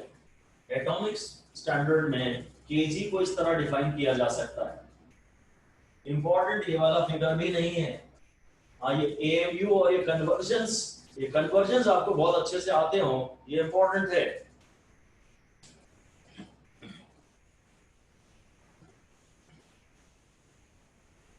ये कन्वर्जन्स आपको आते होंगे, ये फिगर इंपॉर्टेंट नहीं. हाँ, मैं एक बार रिवाइज करा दूं, तो 1 सेकंड जो था उसका हमने बोला था 9192631770. 1 मीटर जो था उसको हमने बोला था 1650763.73.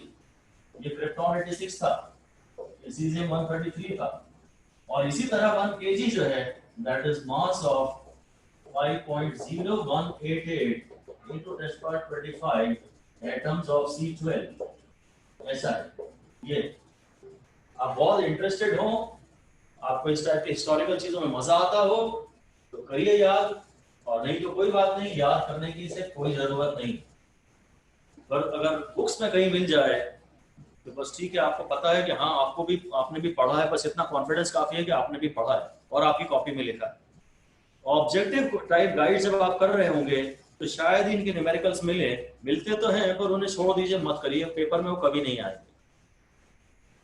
पर आपको पता है कि हाँ, आपने भी ये सब पढ़ा हुआ है। ओके,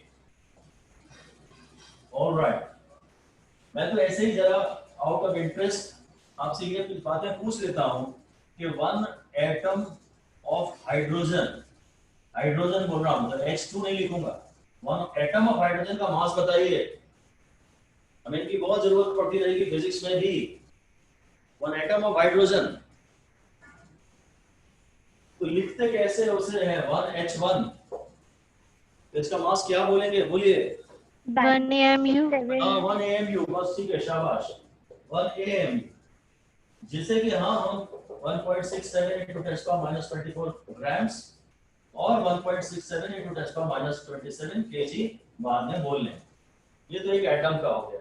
अब मास ऑफ 1 मॉलिक्यूल ऑफ हाइड्रोजन, अब H2 लिख रहा हूं, मास ऑफ 1 मॉलिक्यूल ऑफ हाइड्रोजन यानी 2 एटम्स, यानी कि 2 AMU।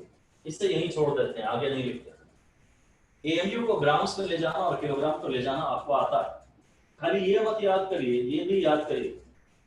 दोनों की जरूरत पड़ती है, दोनों की जरूरत पड़ती है। और अब असली बात पूछ रहा हूं, मास of 1 mole, mass of 1 mole atoms of hydrogen, 1 mole atoms, 1 gram. शाबाश, वेरी गुड।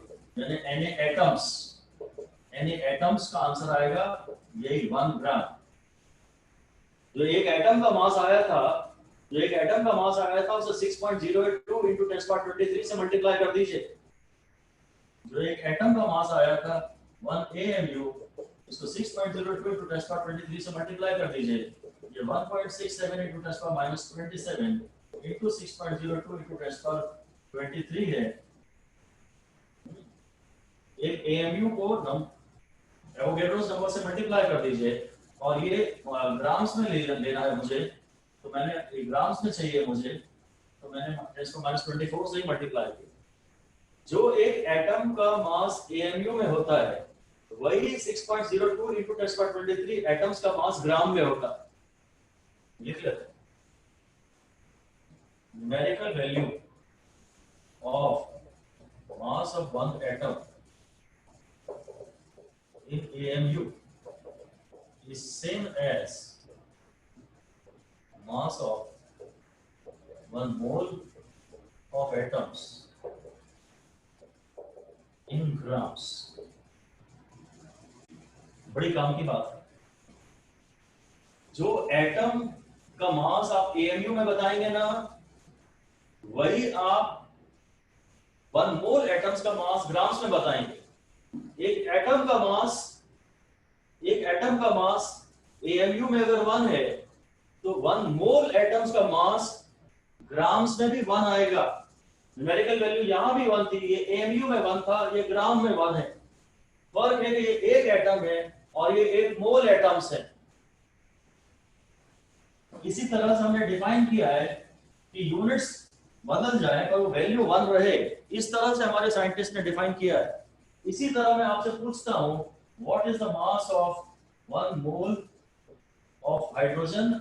मॉलिक्यूल्स बोलना जरूरी है। 1 मोल ऑफ हाइड्रोजन मॉलिक्यूल्स। जब हम खाली 1 मोल ऑफ हाइड्रोजन बोलते हैं तो कायदे से तो पूरा क्लियर नहीं है, क्योंकि वो 1 मोल ऑफ हाइड्रोजन एटम्स भी हो सकते हैं। कायदे से इसको खैर N2 लिख देने, H2 लिख देने से भी क्लियर से हो जाता है, हाइड्रोजन मॉलिक्यूल्स। इसमें मैं बोलूंगा कि हाइड्रोजन मॉलिक्यूल्स के 1 मॉलिक्यूल का जो मास है ना, is same as mass of, मतलब इन AMU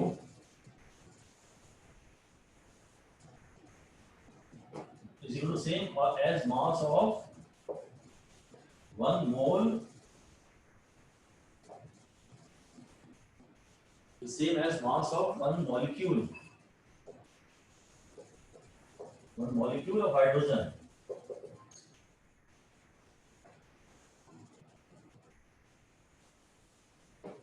ठीक है, इन एएमयू, ये इन ग्राम्स है, इन एएमयू में बस ये numerical value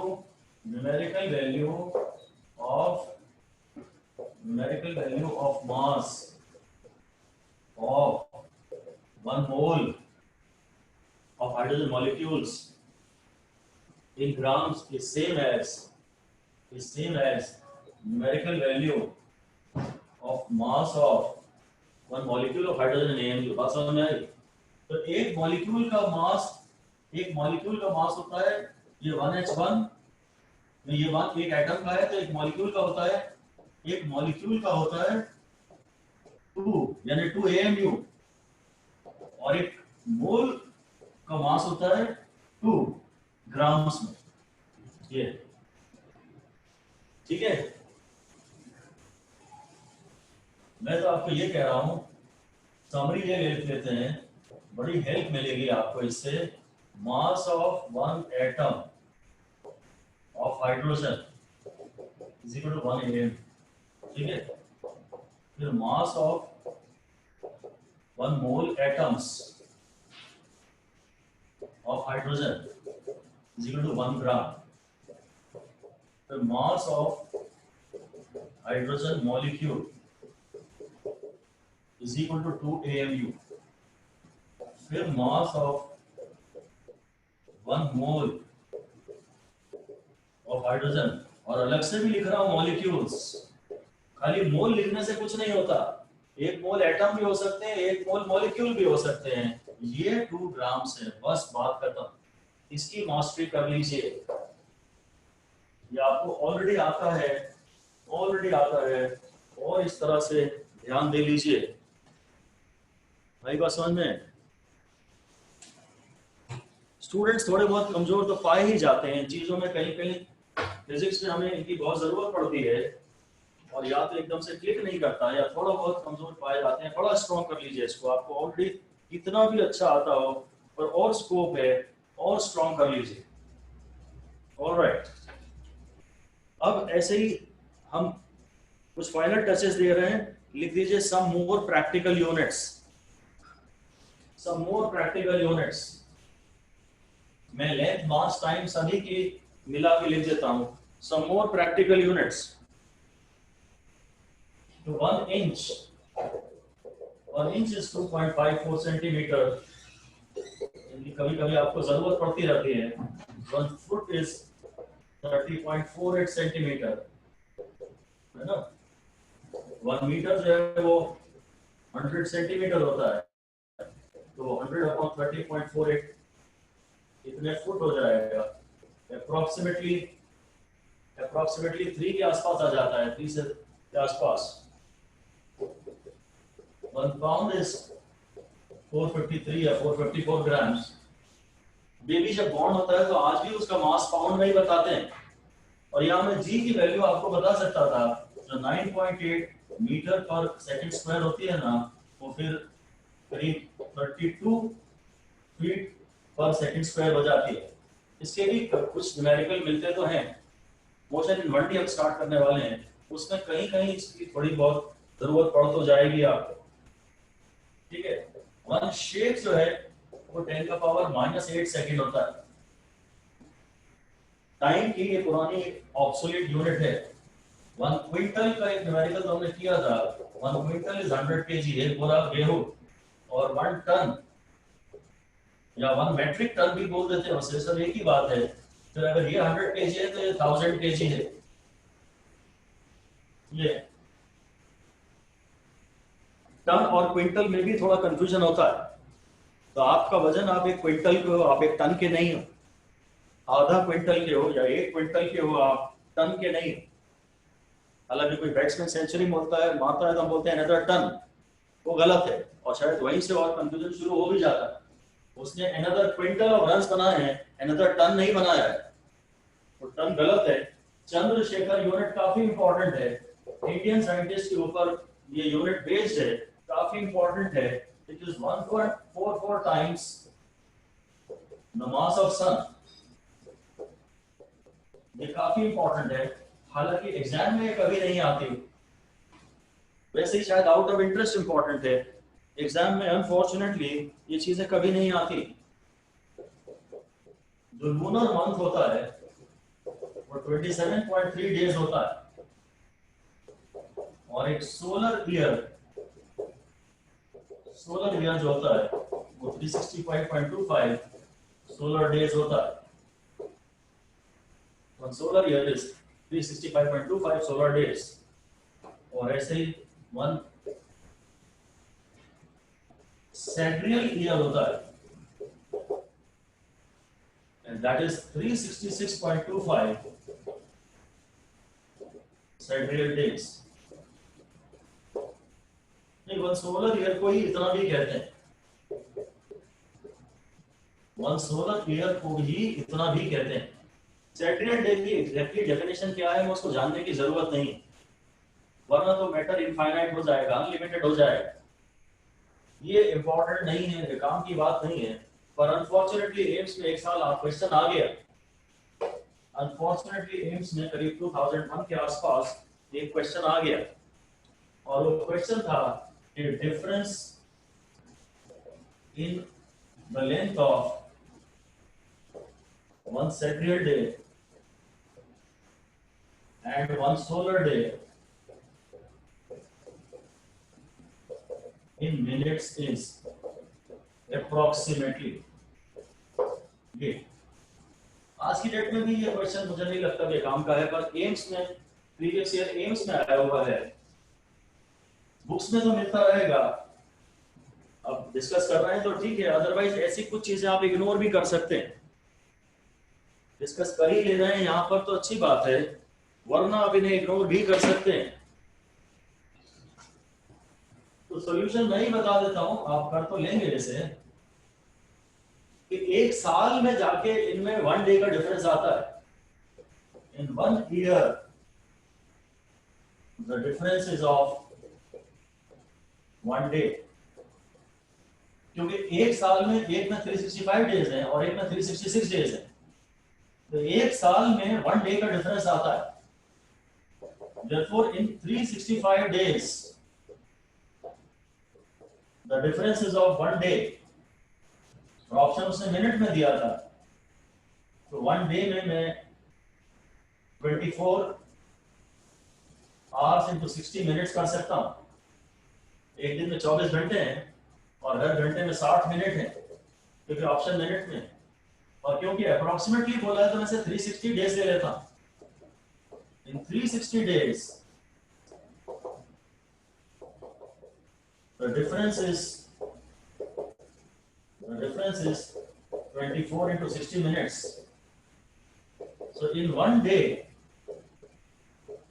difference in delta is equal to 24 into 60 upon 360। तो ये 24/6 आ जाएगा अप्रोक्सीमेटली। इसीलिए उसने बोला था कि 365 को आप 360 ले लें, तो यहाँ से करीब 4 मिनट आता है। एक सैटरडे डे में और एक सोलर डे में साल भर में जाके 1 डे का फर्क आता है। तो 1 डे में हर दिन में 4 मिनट का फर्क आ रहा होगा, हर दिन में 4 मिनट का फर्क आ रहा होगा, तो जाके 365 दिन में 1 दिन का अंतर आया।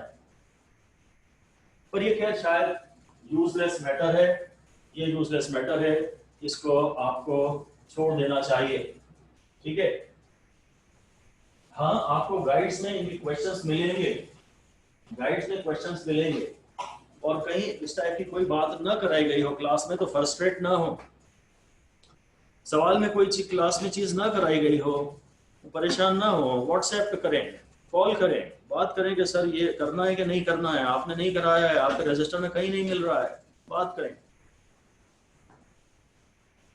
सवाल ना बन रहे हो तो भी जल्दी फ्रस्ट्रेट ना हो, थोड़ा सा ट्राई करें, और नहीं तो अगर आप सिंसियर हैं तो हमारा अनकंडीशनल सपोर्ट है, और अगर आप सिंसियर नहीं है तो हमारा कोई सपोर्ट नहीं है, और आप सिंसियर नहीं है तो आपको हमारे सपोर्ट की खैर जरूरत भी नहीं।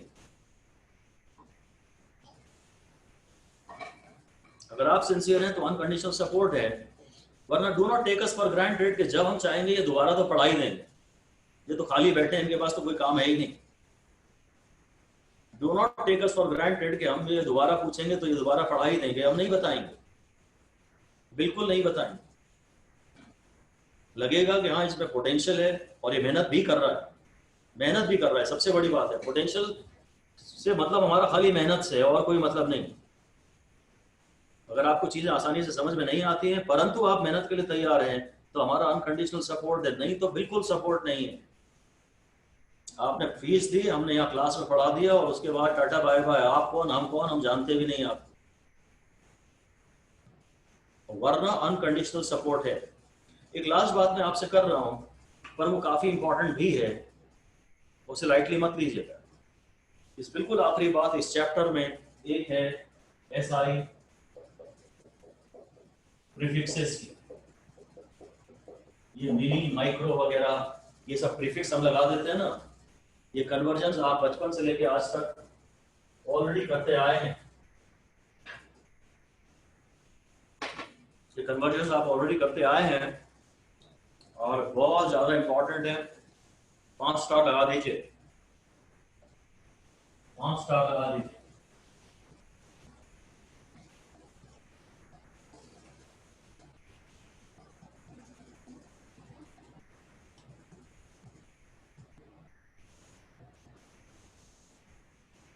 ऐसे ही लिखिएगा जैसे मैं लिख रहा हूं, बोर्ड पे ध्यान से देखिए। मैं ऐसे जाऊंगा और फिर ऐसे आऊंगा। मैं 6 टर्म्स ऐसे लिखूंगा और 6 टर्म्स ऐसे लिखूंगा। जो मल्टीप्लिकेशन फैक्टर हैं उनके जो प्रीफिक्स है वो ये है। मैं पहले लिख लूं उसके बाद लिख लीजिएगा।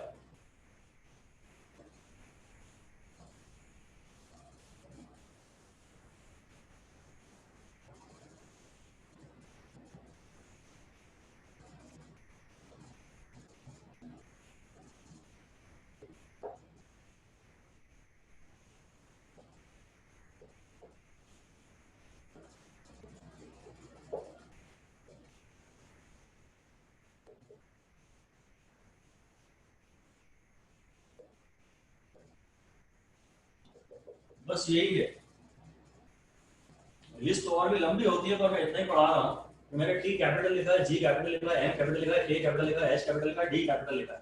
फिर यहाँ उस बेस यूनिट लिखा है, फिर ये डी छोटा, फिर सी छोटा, सी छोटा, फिर एम छोटा, ये वाला एम छोटा, ये एन छोटा और ये पी छोटा। ठीक है।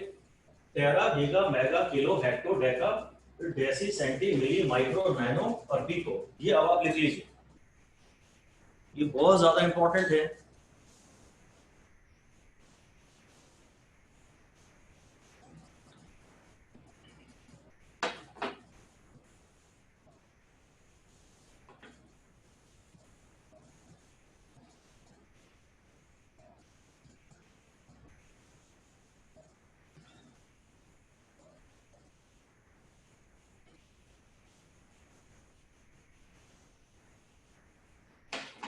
ठीक है।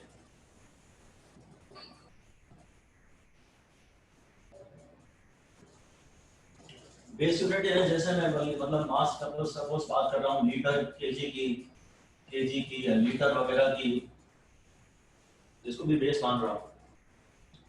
अब इनके कन्वर्जन फैक्टर्स आपको पता है। पहली बात तो ये, जैसे मैं terametre, gigametre, megalitre, kilohertz, hectometre, decametre, decimetre, centimetre, millimetre, micrometre, nanometre, picometre, ये करूंगा।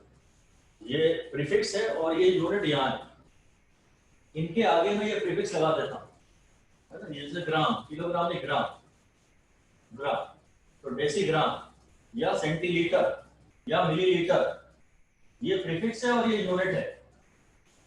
इसके आगे ये प्रीफिक्स लगाए जाते हैं।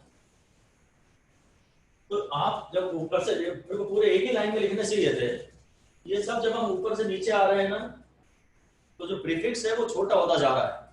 लिख दीजिए फ्रॉम टॉप टू बॉटम। बड़े इंपॉर्टेंट है, बड़े इंपॉर्टेंट है और अच्छी बातें कर रहा हूं मैं आपसे।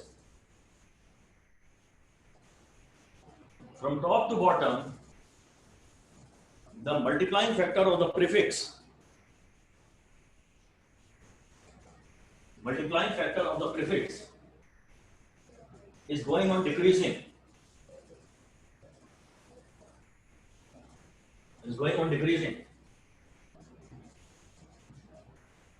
Therefore, when we go from top, that is That is, from top to bottom,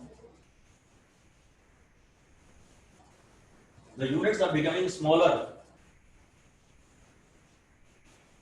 The units are becoming smaller.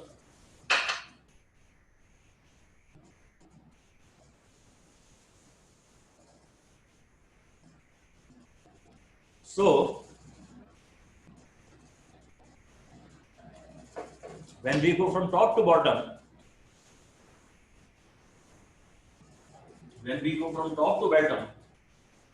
the numerical value will decrease. Sorry, the numerical value will increase. Unit छोटी हो रही है ना, unit छोटी हो रही है तो न्यूमेरिकल वैल्यू इंक्रीज हो जाएगी. ठीक है,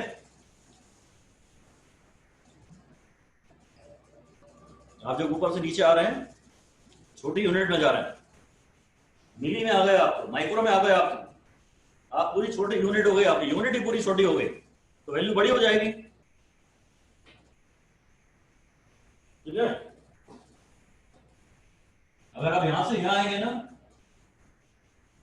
तो यूनिट 1000 गुना बड़ी हो जाएगी. यहां से यहां आएंगे तो भी यूनिट 1000 गुना बड़ी हो जाएगी. यहां से यहां आएंगे तो भी यूनिट मतलब वैल्यू 1000 गुना बड़ी हो जाएगी. आप नीचे आ रहे हैं ना, यूनिट छोटी हो रही है. देखिए रिलेशन 10 10 10 का है.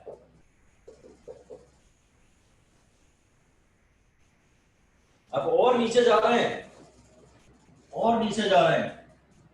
तो फिर ये आंसर 10 गुना बड़ा होता जा रहा है. मतलब मैं कह रहा हूं इंटू मल्टीप्लाई इंटू 10 इंटू 10. जब आप यहां से यहां जाएंगे तो इंटू 10. मिली से माइक्रो गए तो इंटू 1000, माइक्रो से नैनो गए तो इंटू 1000 और नैनो से पीछे गए तो इंटू 1000. पहले 1000 3 बार, फिर 10 10 10 3 बार, फिर ये भी 3 बार और फिर 1000 फिर से 3 बार. इनको बहुत अच्छे से दिमाग में रख लीजिए.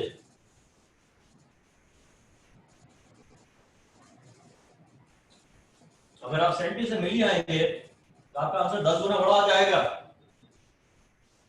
आप मिली से माइक्रो जाएंगे तो आपका आंसर 1000 गुना बड़ा आ जाएगा.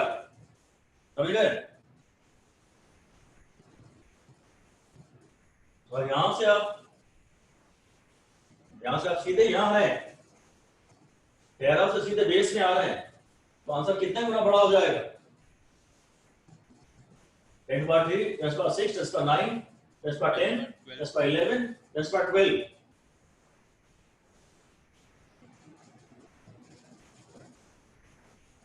When terameter is equal to 10^12 metre, टेरा की वैल्यू होगी 10 का पावर 12. टेरा की वैल्यू होगी 10^12. ऐसे अगर मैं इनकी बात करूं, ये यहाँ पे मीटर है या 1 ग्राम है, ये 1 ग्राम से मैं यहाँ आ रहा हूँ, 1 2 मिली में आ रहा हूँ तो 1 ग्राम यानी ये इंटू 10 इंटू 10 इंटू 10, 1 ग्राम यानी 1000 मिलीग्राम आ गया. क्योंकि आप 3 स्टेप नीचे गए तो आंसर बड़ा आएगा. यहाँ ग्राम था और यहाँ मिलीग्राम है तो 1 ग्राम, आप अभी और नीचे ही जा रहे हैं तो आंसर 1000 गुना हो गया ना. समझ गए? बड़ा पावरफुल है, बड़ा जबरदस्त है, बहुत भयंकर एप्लीकेशन है इसकी. और ये हमने थोड़ा सिस्टमैटिक बनाया है इसको. उल्टा जाओगे तो 10 का नेगेटिव पावर में आंसर आता जाएगा. उल्टा जाओगे, जब आप उल्टा जाओगे, मान लीजिए आप किलो से चलो मेगा में जाते हैं. ठीक है, किलो से जब आप मेगा में जा रहे हैं तो 1 किलोमीटर इज इक्वल टू 10 का पावर -3 मेगामीटर. जब आप उल्टा जा रहे हैं तो आप बड़ी यूनिट में जा रहे हैं तो न्यूमेरिकल वैल्यू छोटी होगी और एक ही स्टेप पे हैं तो 1000 गुना छोटी होगी. यहां से यहां जाते, गीगा भी काफी इंपॉर्टेंट है. इनमें तो मेगा तो खैर आपको याद ही है, बेस के टर्म्स पे देख ले. इन टर्म्स ऑफ बेस जो टेरा है वो 10 का पावर 12 है। जी का बड़ा इंपॉर्टेंट है, 10 का पावर 9 जी का इंपॉर्टेंट है। मेगा तो खैर आप बहुत बचपन से यूज करते ही हैं, 10 का पावर 6 मेगा या मिलियन, मेगा या मिलियन। और किलो यानी किलो भी आप खूब यूज करते हैं, या 10 का पावर 3। बाकी ठीक है, हेक्टो डेको ठीक है। डेसी की बात करूं तो 10 का पावर -1। सेंटी की बात करूं, उल्टा जा रहा हूं मैं, यहां जा रहा हूं तो 10 का पावर -2, उल्टा जा रहा हूं। मिली की बात करूं, मिली की बात करूं तो 1 2 3, उल्टा गया हूं। माइक्रो की बात करूं, माइक्रो का ये सिंबल है, माइक्रो की बात करूं तो 3 ये 3 0 4 5 6, उल्टा गया हूं। और उल्टे जाने में तो फिर सब नेगेटिव हो ही जाता है। नैनो की बात करूं, नैनो तो यहां से यहां में 3, फिर 3 6 7 8 9, नैनो में 10 का पावर -9। और जो पीको है वो माइक्रो माइक्रो होता है, 2 बार माइक्रो है, वो 10 का पावर -12।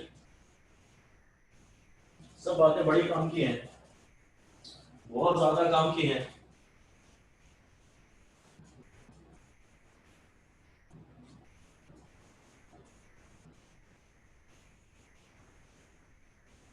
ये 10 का पावर 12 है, ये 10 का पावर -12 है, इसीलिए मैंने इनको एक दूसरे के नीचे लिखा है।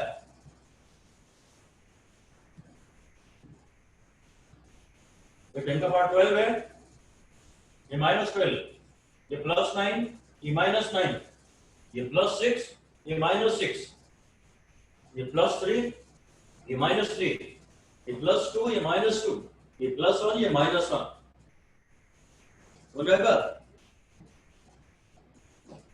इस लिस्ट को याद कराते हैं। हालांकि लिस्ट और भी बड़ी होती है, इस तरह किताबें भी आप देखोगे तो आपको और भी बड़ा मिलेगा, एटोमीटर, फेम्टोमीटर, तो सब मिलेगा, वो आप छोड़ सकते हैं मेरे हाल से। इसको याद कराता हूं। इसको याद कराने के लिए मैंने एक ऐसी जिंगल बनाई है। मैं भगवान से बात कर रहा हूं, तेरे गगन मेघा, हे भगवान तेरे गगन में मैंने मेघा देखे, बादल देखे। और एक पुराना किला था, किला हिलता देखा। तेरे गगन में मैंने मेघा देखे, बादल देखे, किला हिलता देखा। और फिर वो बेस में मिल गया, मिट्टी में मिल गया, हिल रहा था, बेस पे आ गया, जमीन पे आ गया। कारण ढूंढा हमने, कमेटी बिठाई, कारण ढूंढा तो पता लगा देसी सीमेंट मिला। हमने उसमें देसी सीमेंट मिला, ठीक है।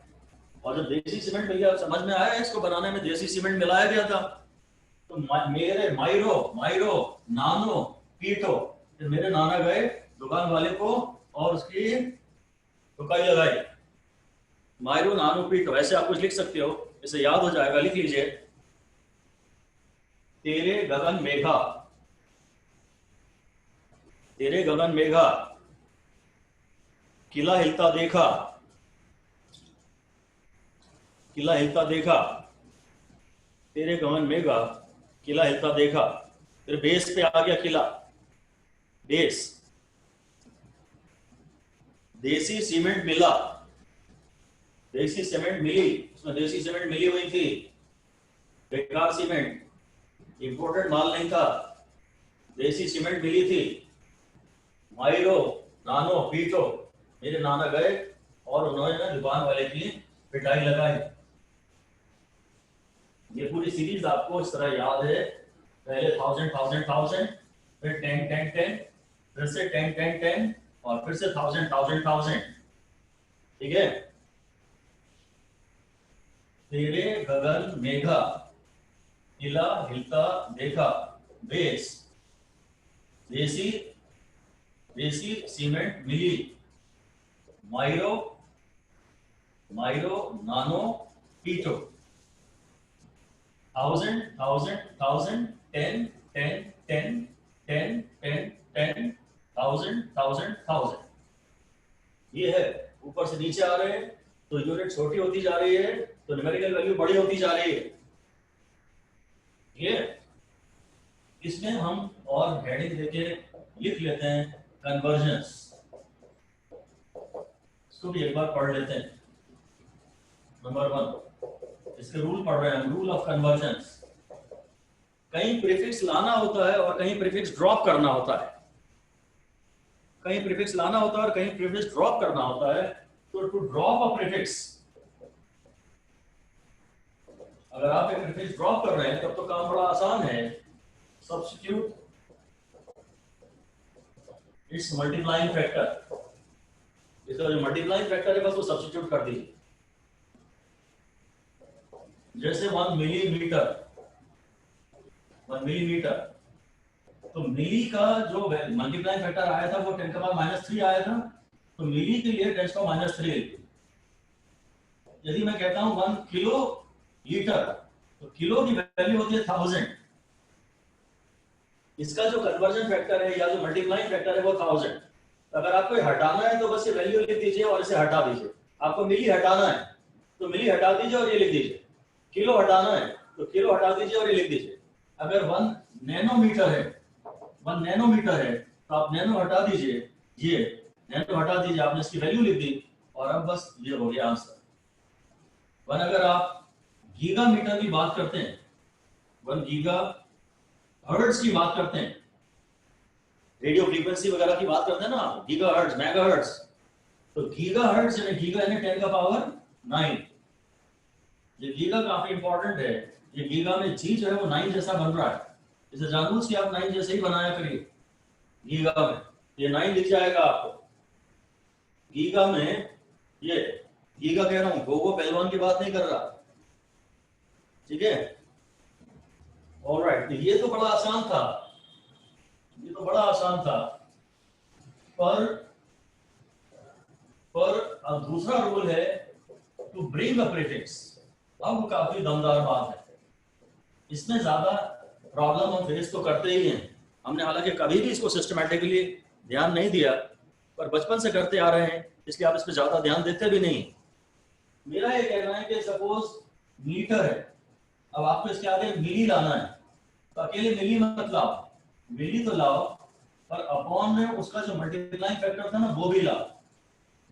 तो मिली जो मीटर है वो हो जाएगा 1000 मिलीमीटर। क्या मैं कह रहा हूं, टू ब्रिंग अ प्रीफिक्स ये कितना चाहिए था, ऑल्सो ले तो आओ उसे, also divide it by it's multiplying factor. जो भी इसका मल्टीप्लाइंग फैक्टर था ना उसे डिवाइड भी कर दो, ठीक है। ये ज्यादा इंपॉर्टेंट है, इसके 2 स्टार लगा लीजिए, इसकी ज्यादा प्रैक्टिस करिएगा। अगर आप किसी को लेके आ रहे हैं, क्योंकि ये पूरा मिला के 1 है, मिली अपॉन फिर इसको -3, ये 1 है, आपने इसको 1 से मल्टीप्लाई किया है, ठीक है। अगर आप 1 मीटर को किलोमीटर में बदल रहे हैं, किलोमीटर में 1 मीटर इसको हाउ मेनी किलोमीटर, तो किलो तो लाइए और नीचे 1000 भी लाइए। 1 metre is 10⁻, 1 metre is 10⁻³ kilometre. Got it, right. ये एक एग्जांपल क्वेश्चन करने को दे रहा हूं आपको, करके आंसर बताइए। ये 1 milligram is equal to x kg, 1 milligram is equal to dash kilogram. दीजिए जवाब। 10⁻⁵ जल्दबाजी मत करो। 10⁴ 10⁻⁶। हाँ स्वराज ठीक बोला आपने, शाबाश बेटा, very good, I am happy. Steps बोलो स्वराज। Swaraj sir steps.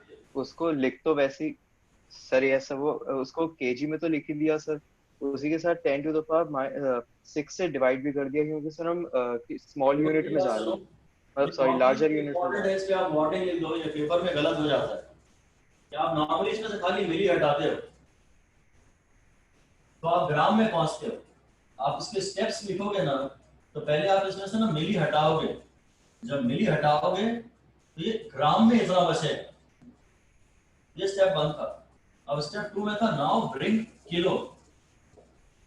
अब आप के लाइए, तो 10⁻³ के, फिर अपॉन 1000 भी लाइए, ऐसे पूरा सिस्टमैटिकली करिए। ये कन्वर्जन आप बिना इस अप्रोच के बचपन से करते तो आए हैं, आपकी मर्जी है जो चाहे फॉलो करें, पर मैंने सिस्टमैटिकली काम किया। पहले मैंने मिली को ड्रॉप किया, उसकी वैल्यू डाल दी, अब मेरे को किलो लाना है तो मैं उसके मल्टीप्लाइंग फैक्टर से डिवाइड डी करूंगा, इसलिए ये 10⁻⁻6 किलोग्राम आ जाएगा। आएगा सर में? ये काफी इंपॉर्टेंट था। ये दूसरा भी मैं काफी इंपॉर्टेंट ही दे रहा हूं आपको, बताना है 1 nanometre equal to x degree a, जहां 1 डिग्री a आप जानते हैं 10⁻10 मीटर होता है।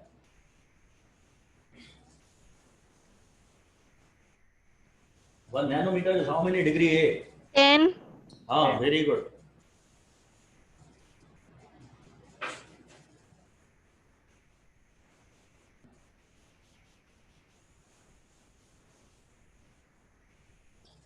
ये भी जब आप वेवलेंथ वगैरह डालते हैं ना, एटॉमिक स्ट्रक्चर में आप जब बात करते हैं ना, तो आपको बहुत जरूरत पड़ती है नैनोमीटर की और डिग्री ए की। वो जो वेवलेंथ देते हैं, कभी आर्मस्ट्रॉन्ग में देते हैं, कभी नैनोमीटर में देते हैं स्ट्रक्चर ऑफ एटम में, तो ये रिजल्ट हमेशा के लिए ध्यान ही रहे तो बहुत अच्छा है। देखो ध्यान से सुनो, पहले मैं क्या करूंगा ना, नैनो हटाऊंगा, मैं नैनो हटाऊंगा, नैनोमीटर। जब नैनो हटाऊंगा तो ये हो जाएगा 10⁻9 मीटर।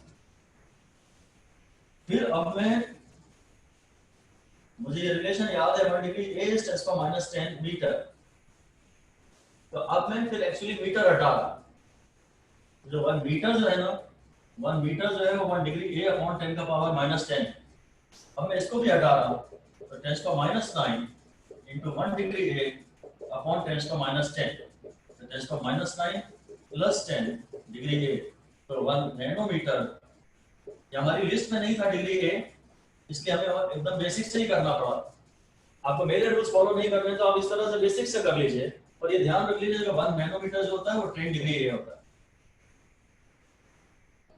ठीक है, एक तो जो मिलीमीटर में से जब मिली हटाया तो आप ग्राम में गए, आपको किलोग्राम में जाना होगा। आप जब भी न्यूमेरिकल सॉल्व करोगे एसआई में करोगे ना, तो किलोग्राम से ग्राम में आके कुछ नहीं होने वाला आपका, आप वहां किलोग्राम में जाइए। मिलीग्राम से पहले मिली हटाइए, फिर किलो में जाइए, और ऐसे नैनोमीटर और डिग्री ए में भी रिलेशन अगर आपको याद रहे तो अच्छा है। So that is all about this chapter now. Units and measurements is finally over, and thank you. Have a good day. Thank you, sir. Thank you, sir. Thank you, sir. Thank you, sir. Thank you, sir.